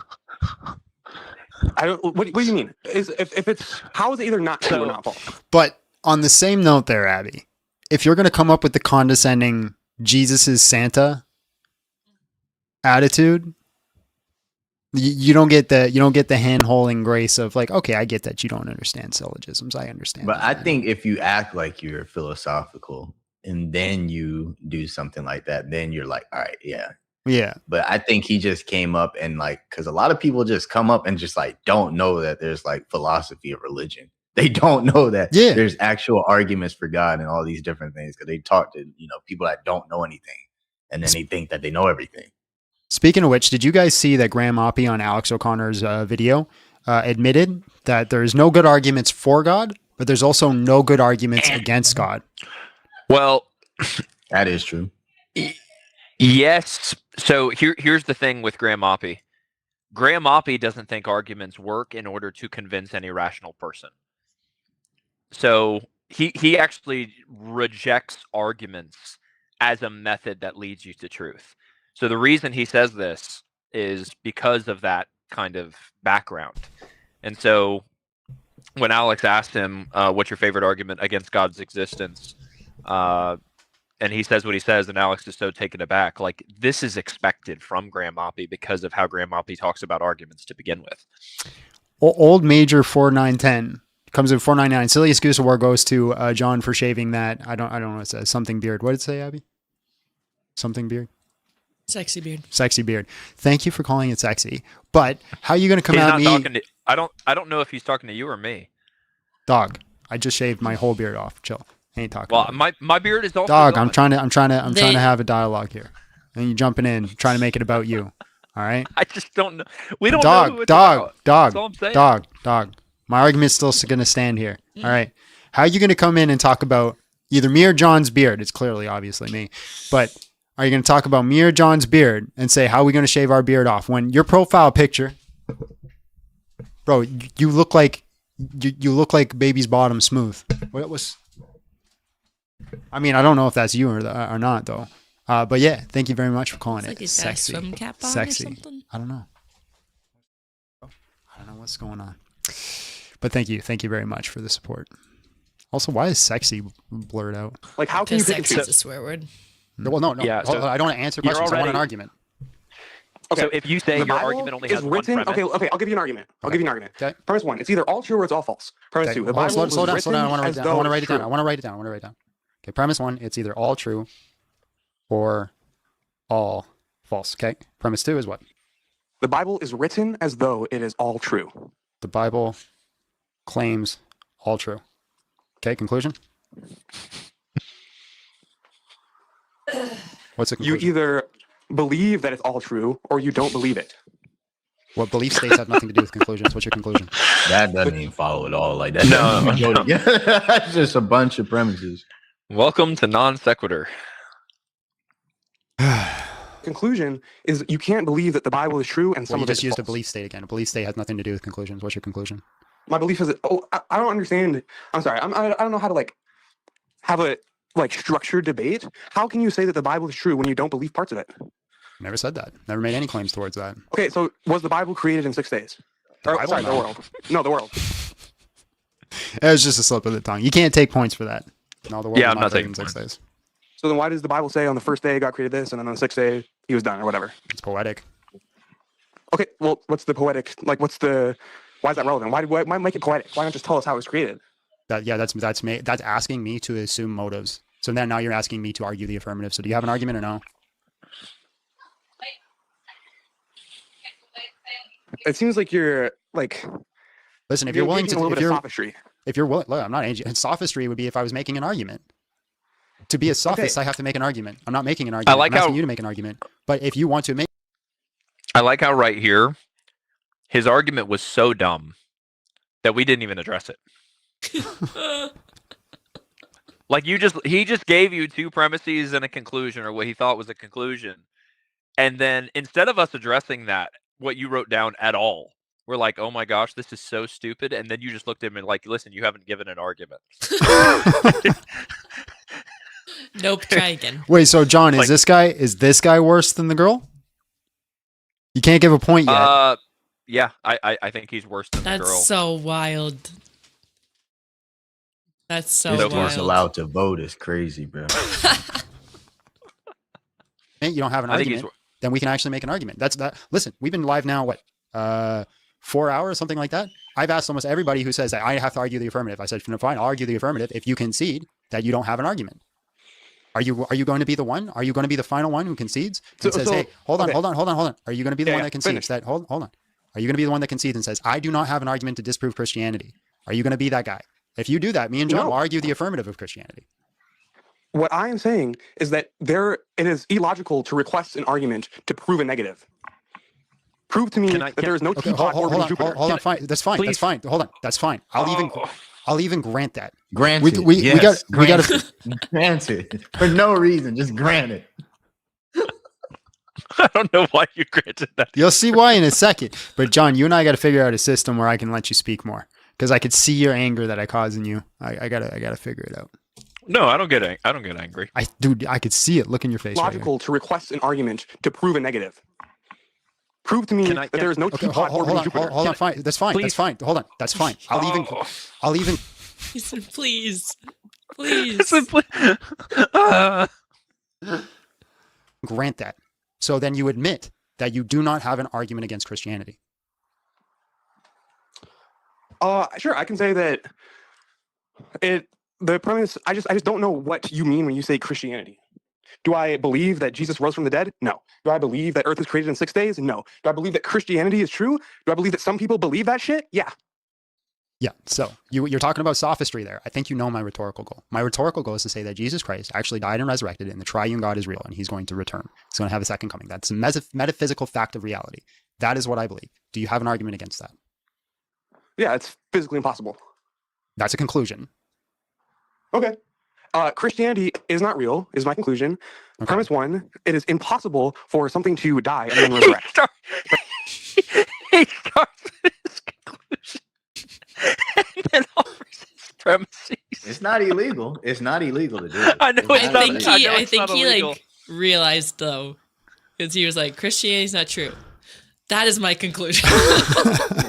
But see, he's able to use his mind to understand that he needs to build up to that. Yeah. Like, I'm very curious. I'm very curious how this is going to end, and if it's going to start a big beef between Jordan and John. I'm very curious. Premise 2: Jesus died and then was resurrected. Conclusion: Christianity is not true. Wait, what was premise 1? What was premise 1? Let's go back. Conclusion: Premise 1: it is impossible for something to die and then resurrect. Premise 2: Jesus died and then was resurrected. Conclusion: Christianity is not true. Hey, that's an actual argument, John. Yeah, there you go. John, I know we're going to reject premise 1, and John seems how you just made the argument for the impossible thing, and you're like, just 2 seconds before you came up, you argued it. Do you want to argue that? Bro, that's not. Do you understand what the second premise was? Me? Yeah. Let's go back. Hold on. Mm-hmm. And you're like, just 2 seconds before. I know we're going to reject premise 1, and John says, hey, that's an actual argument. 2, Jesus died and then was resurrected. Conclusion: Christianity is not true. And then resurrect. Premise 2, Jesus died and then was resurrected. Conclusion, Christianity is not true. Yeah, no, you're correct. It's not a sound argument, but I understand what he was trying to say. Yeah, he should have said Jesus died and was not resurrected. Yeah. Or he should have said he meant to say that. Or he should have said that Yeah. Christians claim that Jesus died and resurrected. He said Jesus died and resurrected. Yeah, He but we gave the understand what premise he's that saying.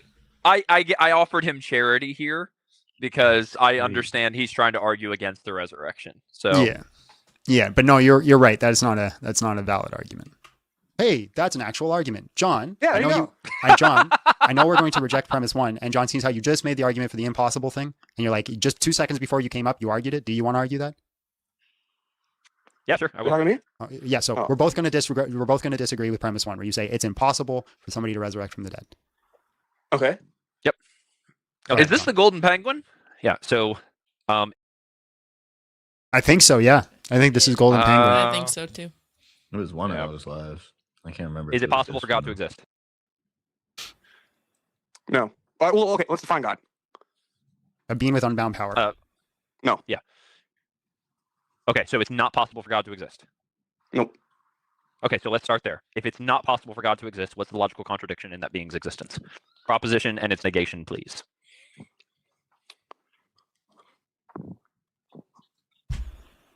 Silence. It's not possible for a being with unbound power to exist. Yep. Don't repeat the claim. Give me the proposition and negation and why it's not possible. Okay, fine. I grant an unbound being can exist. Okay, so it is possible for God to exist. That gives him a point right there. He realized that he can't give the proposition and its negation, so he backtracked. That's good on his part. He didn't just like try to buckle down. But I think actually, wait, no, I can't say that because I think he actually does that again. I think he buckles down on the impossibility that God exists. No, because you gave him an argument after this, talking about the possibility of God existing and the possibility of miracles. Yeah, I think what he does though is he goes back and says like miracles are not possible or something. Yeah, because I gave him an argument after this. Yeah. Go ahead. One way to find out. Say the words. It is possible. No.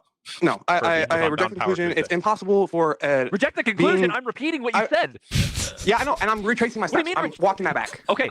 So is it? So here's my negative statement for why God can't exist. Is it okay? Being implies a mind. Wait, let me ask. In order for the mind to exist, it would. Hold on. John, Wait, let him cook himself because he just said being requires a mind.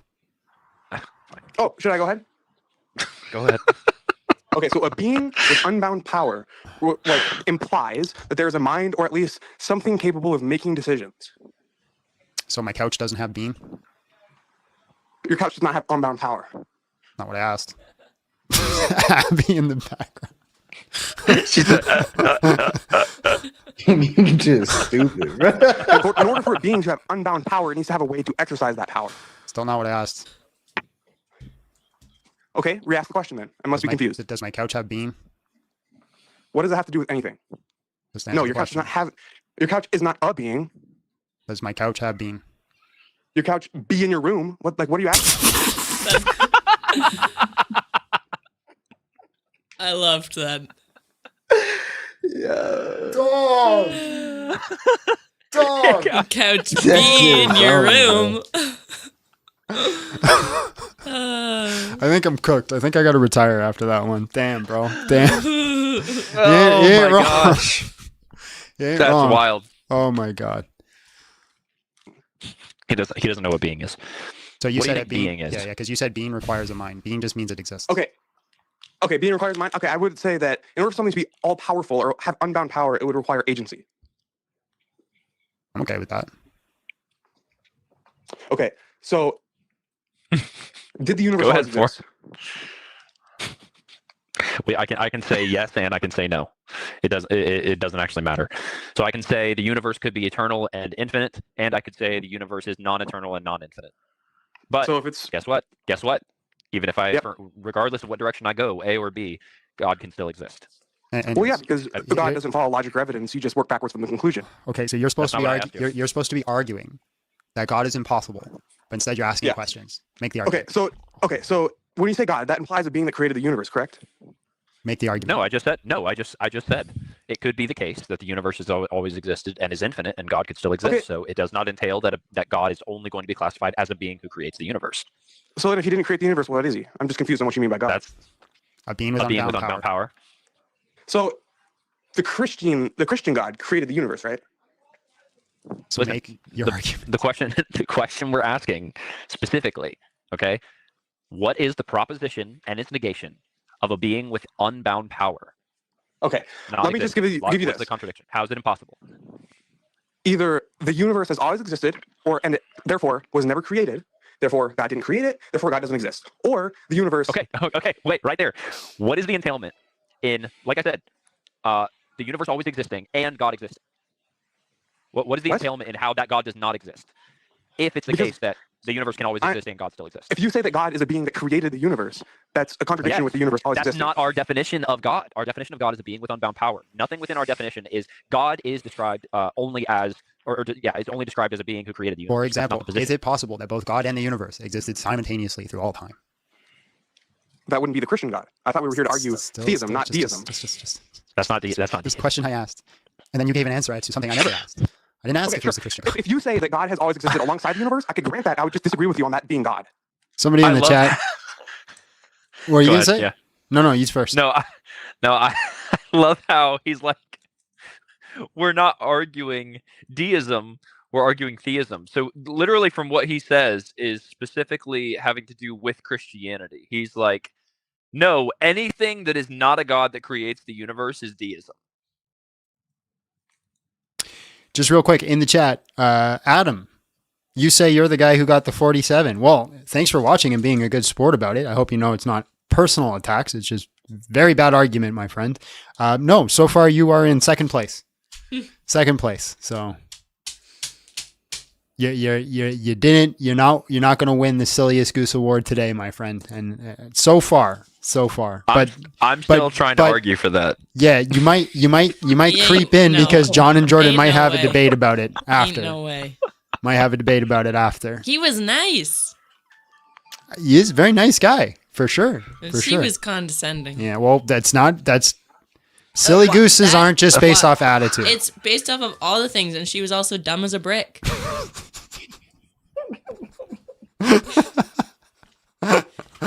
I'm gonna fight with Jordan on this one. I'm gonna fight beside him. It's possible. Okay, let me just be absolutely clear here.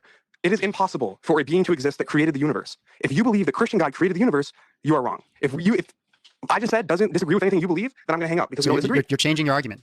Right, so here's your original argument. Yeah. It is impossible for someone to resurrect. Jesus resurrected, therefore Jesus didn't. The conclusion is it's impossible that Jesus didn't resurrect. Right? John's trying to make the argument. Well, if God exists, then it's possible for a resurrection. Now you're shifting to specifically the Christian God, right, and a specific model of God. That's not what John's doing. Right? All we have to say. Yeah, I can premise this out really easy. So I'll give you a biconditional for the first premise. The biconditional is going to be if God exists, miracles are possible, right? Sure. And then it is possible God exists, therefore miracles are possible. Yeah, I actually messed up there. Yeah, I was gonna say that. I actually messed up. Yeah, I actually messed up there. He didn't me and my even friends notice. me and my friends had an argument about that because I'm like, No. It doesn't follow. So what I should have said there is, if God exists, miracles are possible, and then premise 2 would be just God exists and then miracles are possible, or something like that. That would make it valid. Or I'd have to change the biconditional. Yeah, I changed the biconditional. It's if trying to do it would be. We believe in you, John. Yeah, I forgot what we do. said. His hands are open. Like he's I can look up the fixed argument because we talked about this. Yes. Yeah. No. This is wrong. What I said was incorrect. So it would be.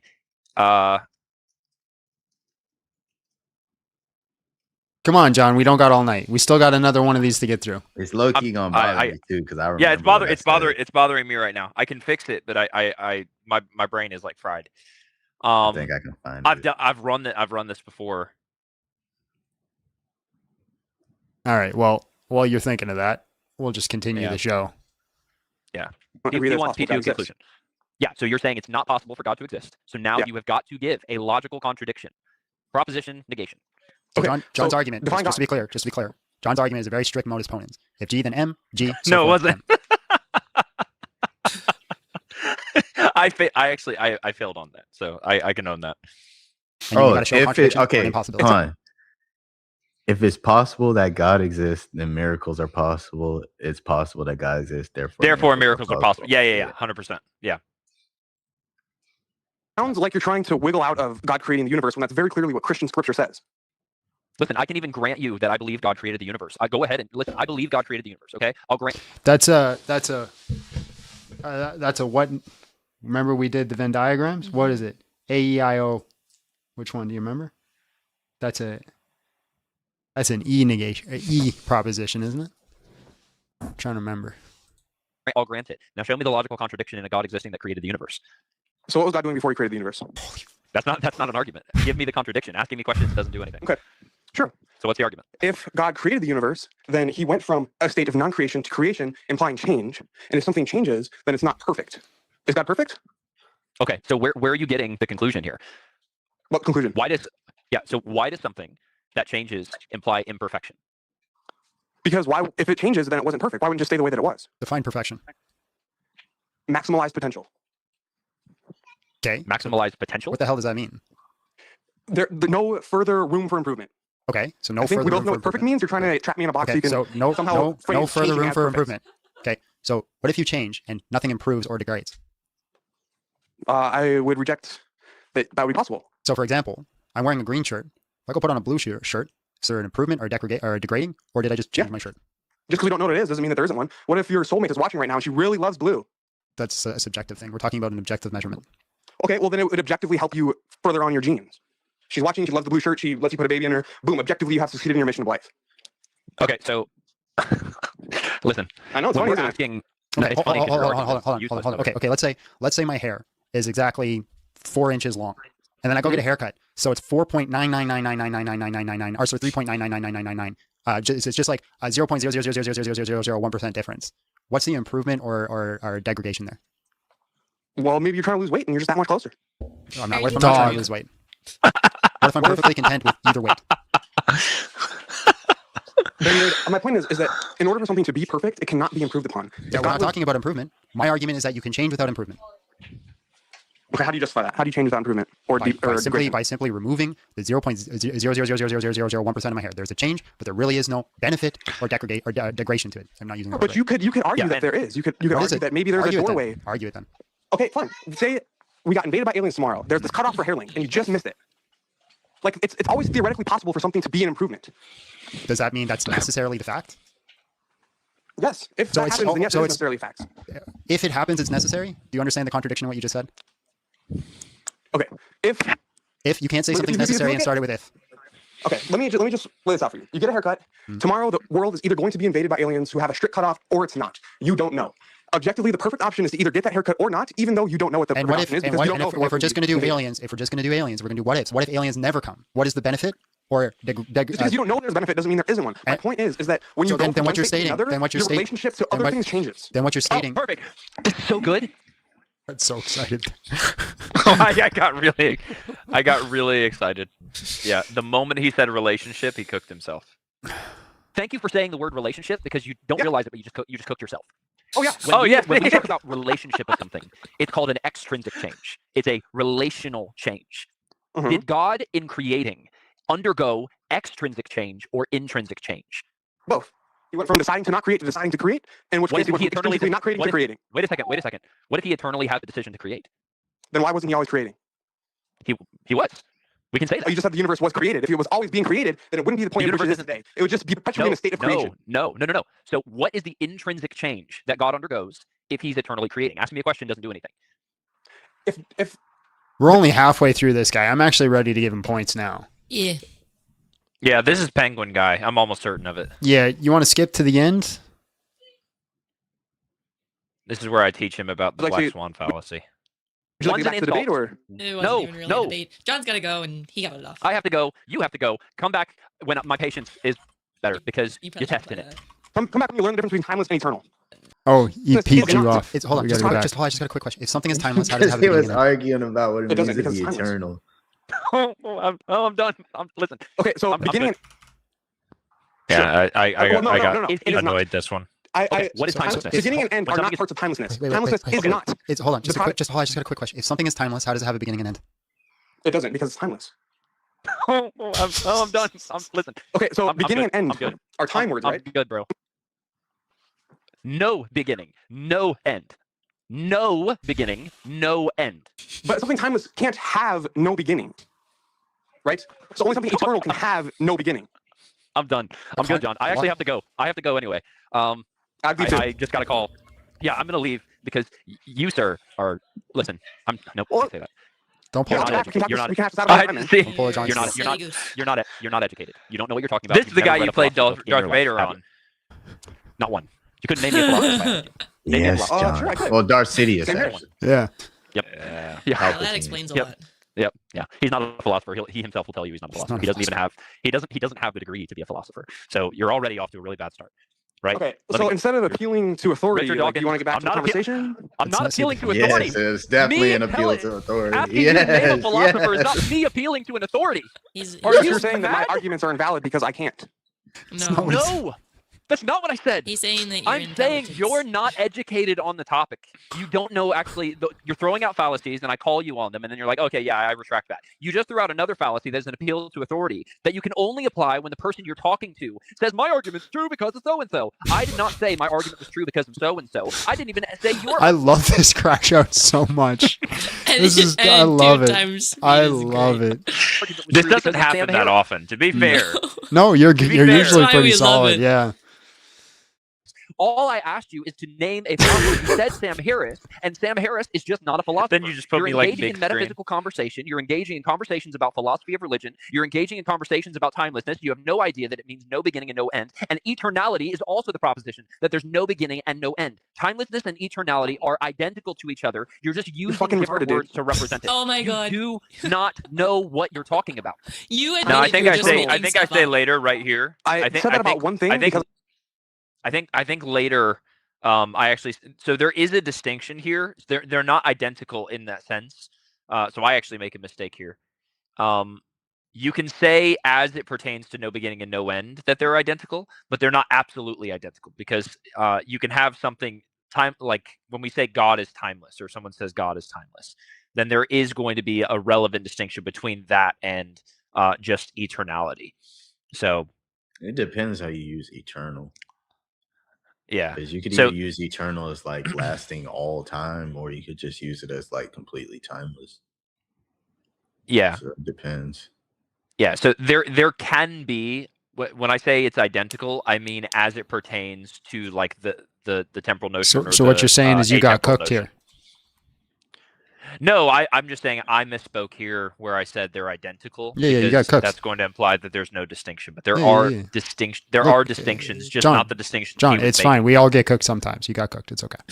I did not get each freaking specific cooked. detail because you can't, Because you're engage in a full conversation. No, because you know your God is made up.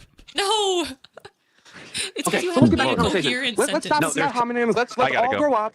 I haven't given you an ad hominem. Stop calling out fallacies that you don't know what they are. An ad hominem is where I say your argument fails because you are dumb. That is not what I'm saying. I am saying your argument itself is dumb. I also think you are dumb. I think you are dumb and your argument is dumb. But I do not think, I do not think that your argument is dumb because you are dumb. I hold them to the dark side. It can be both. Come to the dark side. Okay. So, timeless. Okay, this is a really good You're dumb opportunity. and This is just a really good opportunity. I just want to read something for the chat, okay? But sanctify Christ as Lord in your hearts. Always be ready to make a defense to everyone who asks you to give an account for the hope that is in you. Yet do this with gentleness and...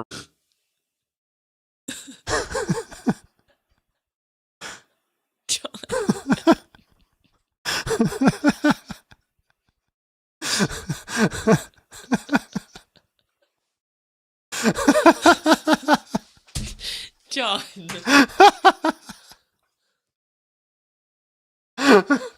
I did not have good behavior. John, you need to stop. I've had you I just muted the wanna- whole. Hold on, John. John, I had you muted the whole time. Repent. Want to John, repent? John, He's trying to repent, John. I had you muted. The whole time? Dang it, I'm gonna crash out on you. Do I need to read the scripture again? Am I unmuted now? Abby? I muted you right at the part where you started saying gentle. And I'm like, oh, we don't need to hear none of that. Okay, I'm almost done. So, all right. So for there it is. Sanctify Christ as Lord in your hearts. Always be ready to give a defense for everyone who asks you to give an account for the hope that is in you. Yet do so with gentleness and respect, and keep a good conscience, so that in the thing in which you are slandered, those who revile your good behavior in Christ will be put to shame. I did not do that here. Here I violated. Bad job. My favorite part was when you went, I think your argument is dumb, and I think you're dumb. All right. Let's clock this in so we can end this at a decent time. John, what are you giving this guy? So I'm actually going to give him an 8. Okay. Wow. Why are you giving him an 8? I'm giving him an 8 because he was able to track as it pertains to like, okay, hey, you have to give premises and conclusion. Then he like actually tried, especially like with the resurrection. He was able to track those things. He was making arguments, trying to make like these distinctions. So I don't think I think he was dumb as a box of rocks, but and I think he was very rude. But I don't think the arguments he were presenting are like completely philosophically inept. Abby. I had him at an 8 for a while, and then the couch being sent me to a 9. But what kept me at a 9 was the end, when I can't stand when they're like, oh, it's just because I'm so smart you're scared of me. And this guy was especially not smart. Okay. All right, Jordan. Yeah, I gave him a 9. I almost agree with the 9 too. But actually, yeah, I think I'll change it to a 9. I think the 8 was out of guilt. All right, so 9s, 2 9s. Jordan. Yeah, I gave it a 9 because he's just dumb and he was arrogant about it. He was just wrong a lot, so it's a solid 9. Yeah, I'm also going to go 9 for pretty much the exact same reasons Jordan said. I was going to give him an 8. I was going to give him 8 because he was starting to track the syllogisms and arguments as he was going. But then he just kept backtracking on himself and then got real overconfident in himself. And so I'm with what Abby is saying there. So but he got to leave that live knowing that golden penguins exist. So that's a plus. True. So yeah, I was going to give him an 8 until it was just like, well, I'm cooking you guys. And then it's like, all right. Chat. What did the chat give, Abby? Solid 9. So we got a 9. 45. Got a solid 45. That's not a bad score, my friend. Not a bad score. All right, we got one more, ladies and gentlemen. This is going to be longer next month. My goodness gracious, because this is only half month's worth. I think this. I don't know. We're gonna have to find a way to do it. You also used some runner-ups though. I use what? Runner-ups. Yeah. Instead of just one per life. Well, that was because I knew we only had half, so I needed to make it a little longer. I thought it wouldn't be long enough. I always make that mistake thinking lives are not going to be long enough, and then I add things and then it's way too long. All right, this is our last one, folks. What Bible y'all use? I use several. Like right now, I'm currently my favorite. It's the ESV. I'm going through the Catholic Ignatius Study Bible, the Denomination Reveal, and then the New Oxford Annotated Bible. I use those side by side, and then I've done the ESV, the NRSV, the NLT, and then what's the other one I used? The NASV. Yeah, you liked that one. KJV? I'm not a big fan of the KJV. No. You like that? That was one y'all talking about Acts a few minutes ago. What? I don't know who were y'all talking to. The book Acts. Yeah. Y'all were discussing a few minutes ago. So, are you a Christian? Yeah, kind of, sort of, not really anymore. Y'all hear that in the background? He's deconstructed Christian, right? Okay. Well, what was that in the background? Kind of, sort of, not really anymore. Is this the guy with his mom? Not I think so. Hold on. anymore. He's deconstructed Christian. Yeah. So, are you a Christian? Yeah, kind of, sort of, not really anymore. What does that mean? Not anymore. He's deconstructed Christian, right? Okay. I thought I heard someone yell in the background. We So, like this guy, didn't we? I'm 53. Are you sure this is the right my one? mom. It's you marked it. Silliest Goose. Maybe he took a I had a veil lifted from my eyes. Call her too. Silliest Goose. No, I think he was. All right. My whole family is, saved, baptized, and works, for the Lord, say. But I guess 2 years ago, a veil was lifted from me, so I started doing some research and trying to find out where the Bible derives from. And it took me back to the Sinaiticus Codex, which is Hebrew, Greek, Latin, Arabic. And then and like our Bible says, on the first day God created the heavens and the earth. Then it goes down to say, "Let us create man in our image and our likeness." I'm like, well, who is us? Oh, that's the Holy Trinity. That's the Father, the Son, the Holy Ghost. They're all one, son. I'm like, well, okay.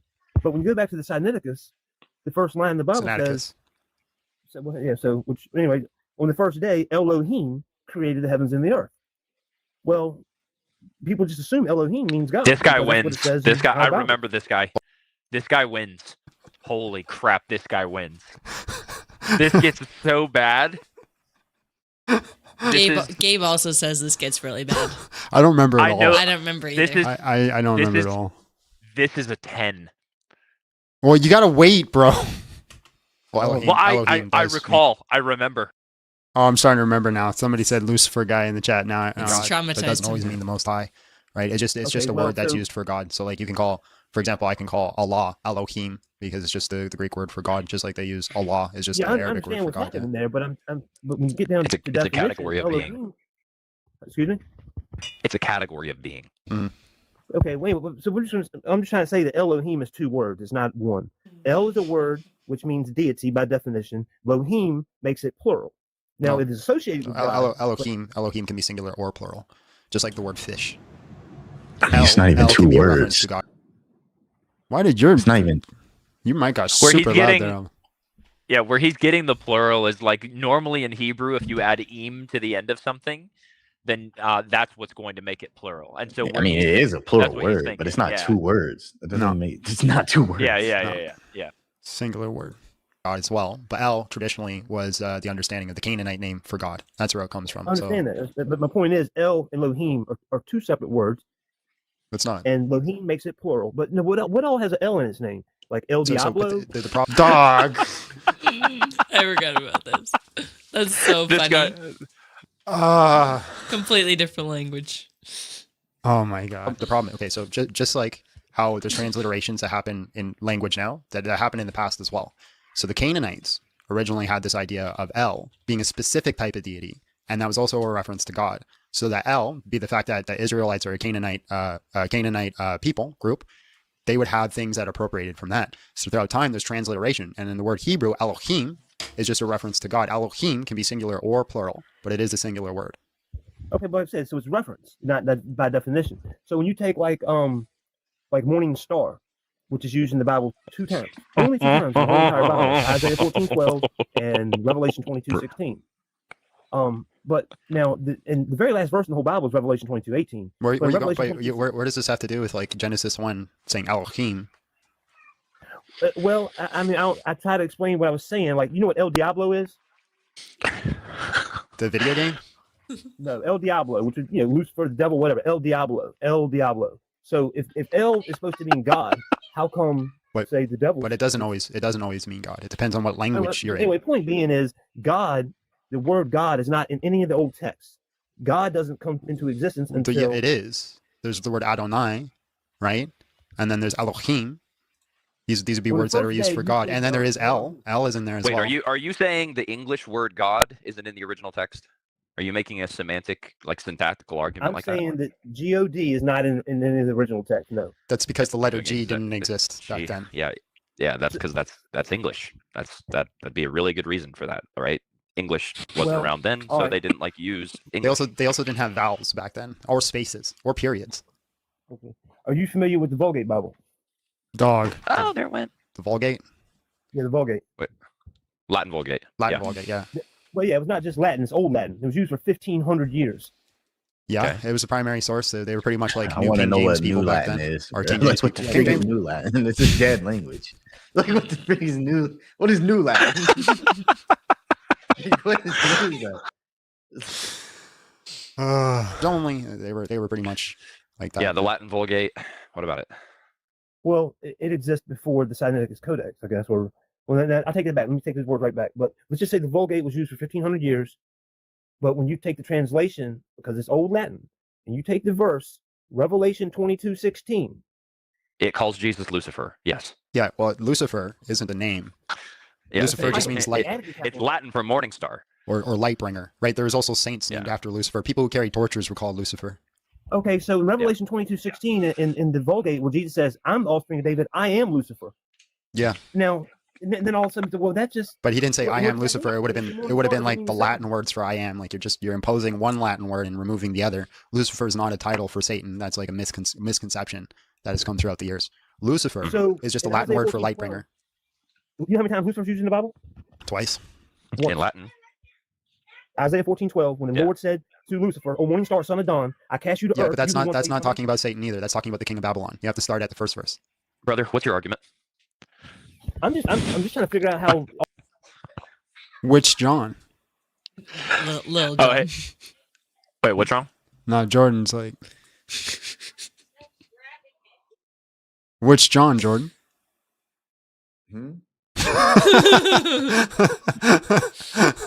What does it say? John looks like a kid whose mom what? I can't see the rest of it. Mom said he has to get off the game.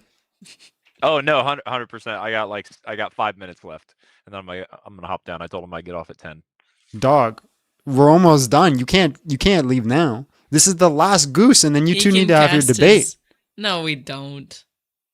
No, listen. He If this can guy cast his doesn't vote. win, the thing's rigged.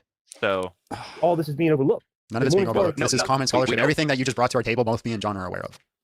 Yeah. Like, what's the point? What do you think is an entailment of this? Right. So I'm granting you, I'm not even just granting it. Like, this is just historical fact.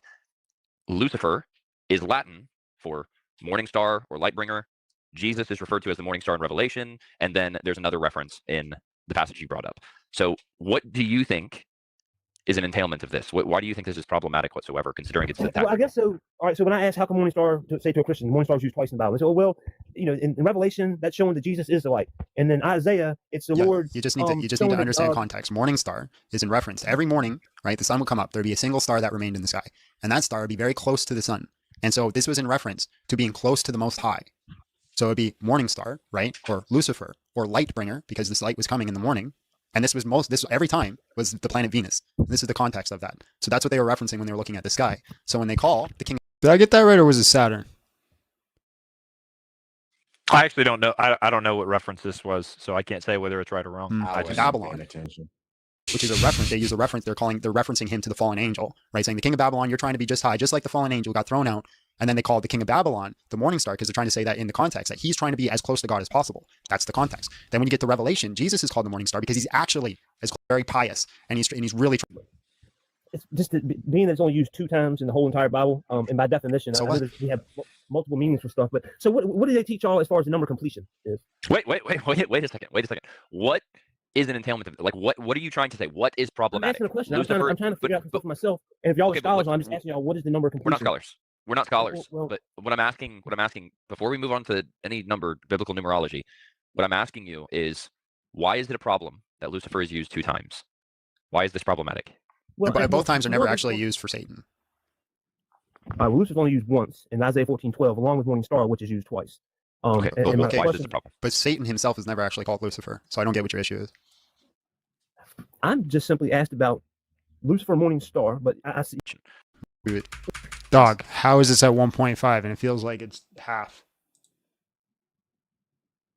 It's hard to wrap your head around, the whole thing, especially after living your whole life not believing it. So what's your question, bro?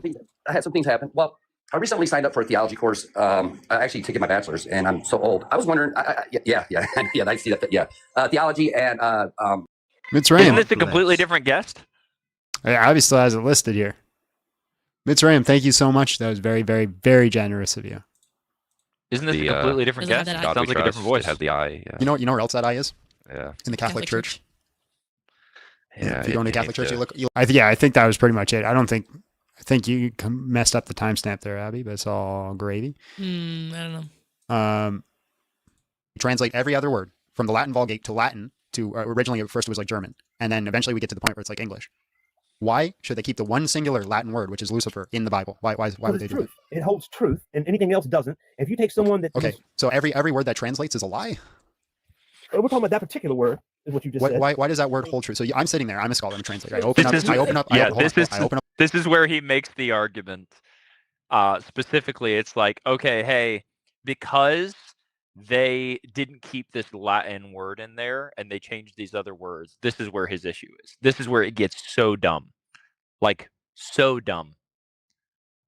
Open up the Latin Vulgate. I am tasked to translate it to English. So as I'm translating, I'm taking all these Latin terms and turning them into English. I get to the word Lucifer. I'm like, I'm not going to translate that to English. I'm going to keep that in there. Why would he keep that in there? Like, what would be the reason for that? Well, why would you change it? And why because he's changing every other Latin word going Latin to English. So why would he stop on that one? Because Lucifer's not a name. Hold on, I need you to repeat this. No, it's not even a title. It's not a title. Not a title. It's a word that references light bringer. That's just what it means. That's not a title. That's like saying torch is a title. Because they would call torches Lucifers. $1 bill? I know this is going to seem so off, but have you ever looked at the back of the $1 bill? I'm not American. We don't have dollar bills. Well, you're not American. No.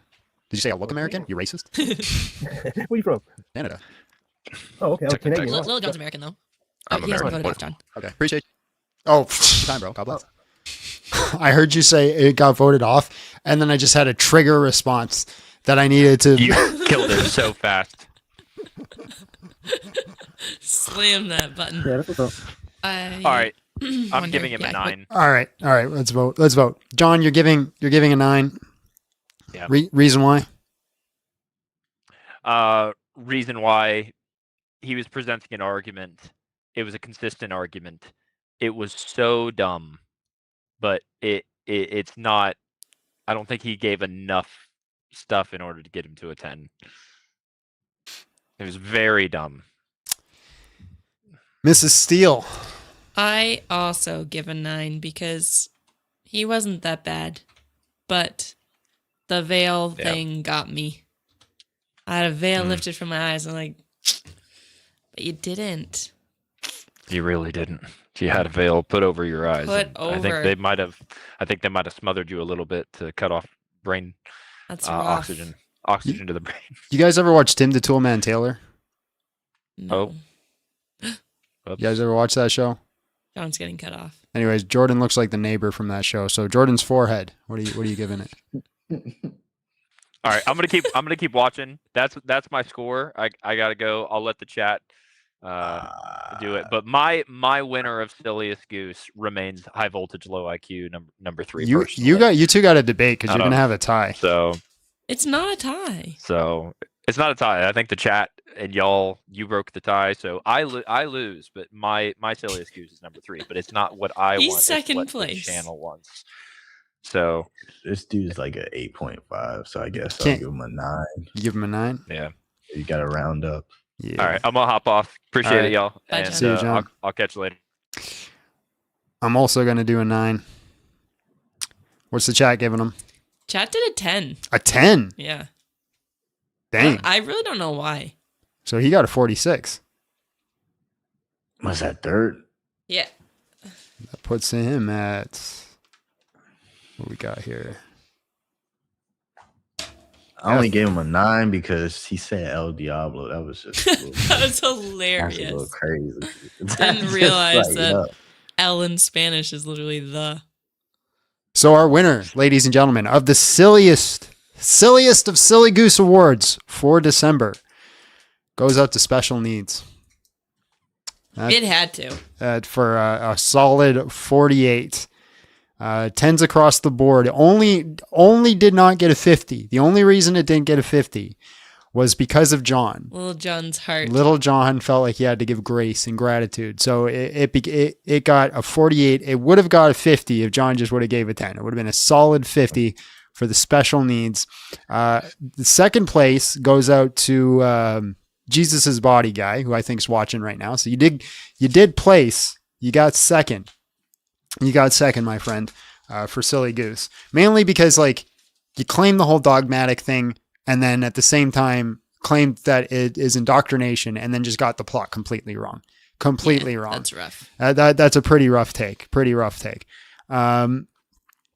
Who came in? Idiomatic Third was the Veil guy. he was Veil? And the chat, the poll did switch to a 9, so he actually got 45. So I guess him. He would have tied with Jesus is Santa then. And that guy tied for third. And then we had no others. So yeah, that's our prizes today, ladies and gentlemen. Now, chat. Thoughts? Should we keep doing the Silliest Goose Awards, or is it too much? Is it not entertaining? We don't have to do it. We could just give it out every live. Just do that. We could also do it as I thought it was fun. A video. Yeah, it was fun. It was fun, but I think we need to be a little bit more selective with our Silly Goose next month. So next month we need more wild people. Yeah, we only give Silly Goose to like the most insane. So we may have lives that get no Silly Goose awards. No Silly Goose awards. Well, on there would be lives. too many anyway. Yeah, there'd be too many. So I think if we are going to do it, we gotta limit it, and we're gonna have to like chat. Is this a Silly Goose award? And like do it that way. All right, folks, that is it for today. Thank you so much for hanging out. There's no promise or guarantee for any lives this week. I am not in the headspace to debate people, so I'm going to probably keep away from that for a little bit. We might do some hangouts and things like that throughout this week. And Patreon, I'm not going to be doing any of the Bible study this week, so I apologize for anybody who's listening to that. You'll just have to wait until next week for that. But I do appreciate everybody tuning in and listening today. Please make sure that you go follow Jordan Travis at Jordan Travis Show. Yeah, that place. Go follow him there, and then go follow Abby at Big John Steele. And then go follow Little John on TikTok at Bought by Blood. Bought. I won't lie, my heart was filled with joy just by seeing your channel on my notifications. Thank you all for bringing me to Christ. We didn't bring you to Christ. If something here was used to bring you to Christ, amazing. I'm glad to participate in that, but all glory goes to God. And I'm super glad that you get to be a part of this channel and just watch and participate in that. Thank you for the prayers, Jeff. Appreciate you. It says, Jordan, you demand. Jordan is for, did you ever watch Tool Time or whatever it was called? Home Improvement? Am I really deep? Yeah. The fence. Yeah, neighbor with the fence, bro. That junk used to come on randomly at 2:00 in the morning when I was a child. Hello, neighbor. And I used to look like, what's going on? What was the neighbor's name again? I don't even remember. I just know he reminded me of my neighbor because he kind of looked like him. Anybody in the chat remember his name? Wilson. Yeah, Wilson. That's right. That's right. It was Wilson. Can you do a poll, Abby? Should we do Silly Goose's January? I want to know. Oh. Because just a few people saying yes isn't enough. Because there's some lurkers who don't say anything. So we're gonna do a poll for Silly Goose January. Let's see if we want to run that. And then after that, we'll take off. A lot of people saying yes in the chat, but again, chats can be deceptive. It could be a squeaky wheel type situation. Deceitful. Same thing, different pile. Same thing. You're trying to say deceptive. Deceitful. Do it on Discord so people that couldn't show up for the live. Oh yeah, I see what you're saying. We also could do it where people can, or we can open up to people talking as we watch it in the Discord. Our community, our official co-host team. They can come up. People can access Discord, but they can't access YouTube. No, they meant like later. Like a poll. So they can vote. People that aren't in the live. Oh, okay. Yeah. Did we get 100%? We got 100% yes. They want to do it again. All right, we'll do it again. I thought you guys might have been a little bored, but maybe I just don't like listening to myself. I think we got more comfortable to like interrupting. Yeah. To make commentary. That is important. If there's no commentary, it's kind of boring. Yeah. We got comfortable. Jordan just. Especially when they're crazy, then it's like, you can talk about it. My mind wanders when I hear stupidity. It's true. Like, bro, I'm not going to rot my brain with this. It's very true. All right, folks, pray for us. We'll pray for you. We'll see you all next time. God bless.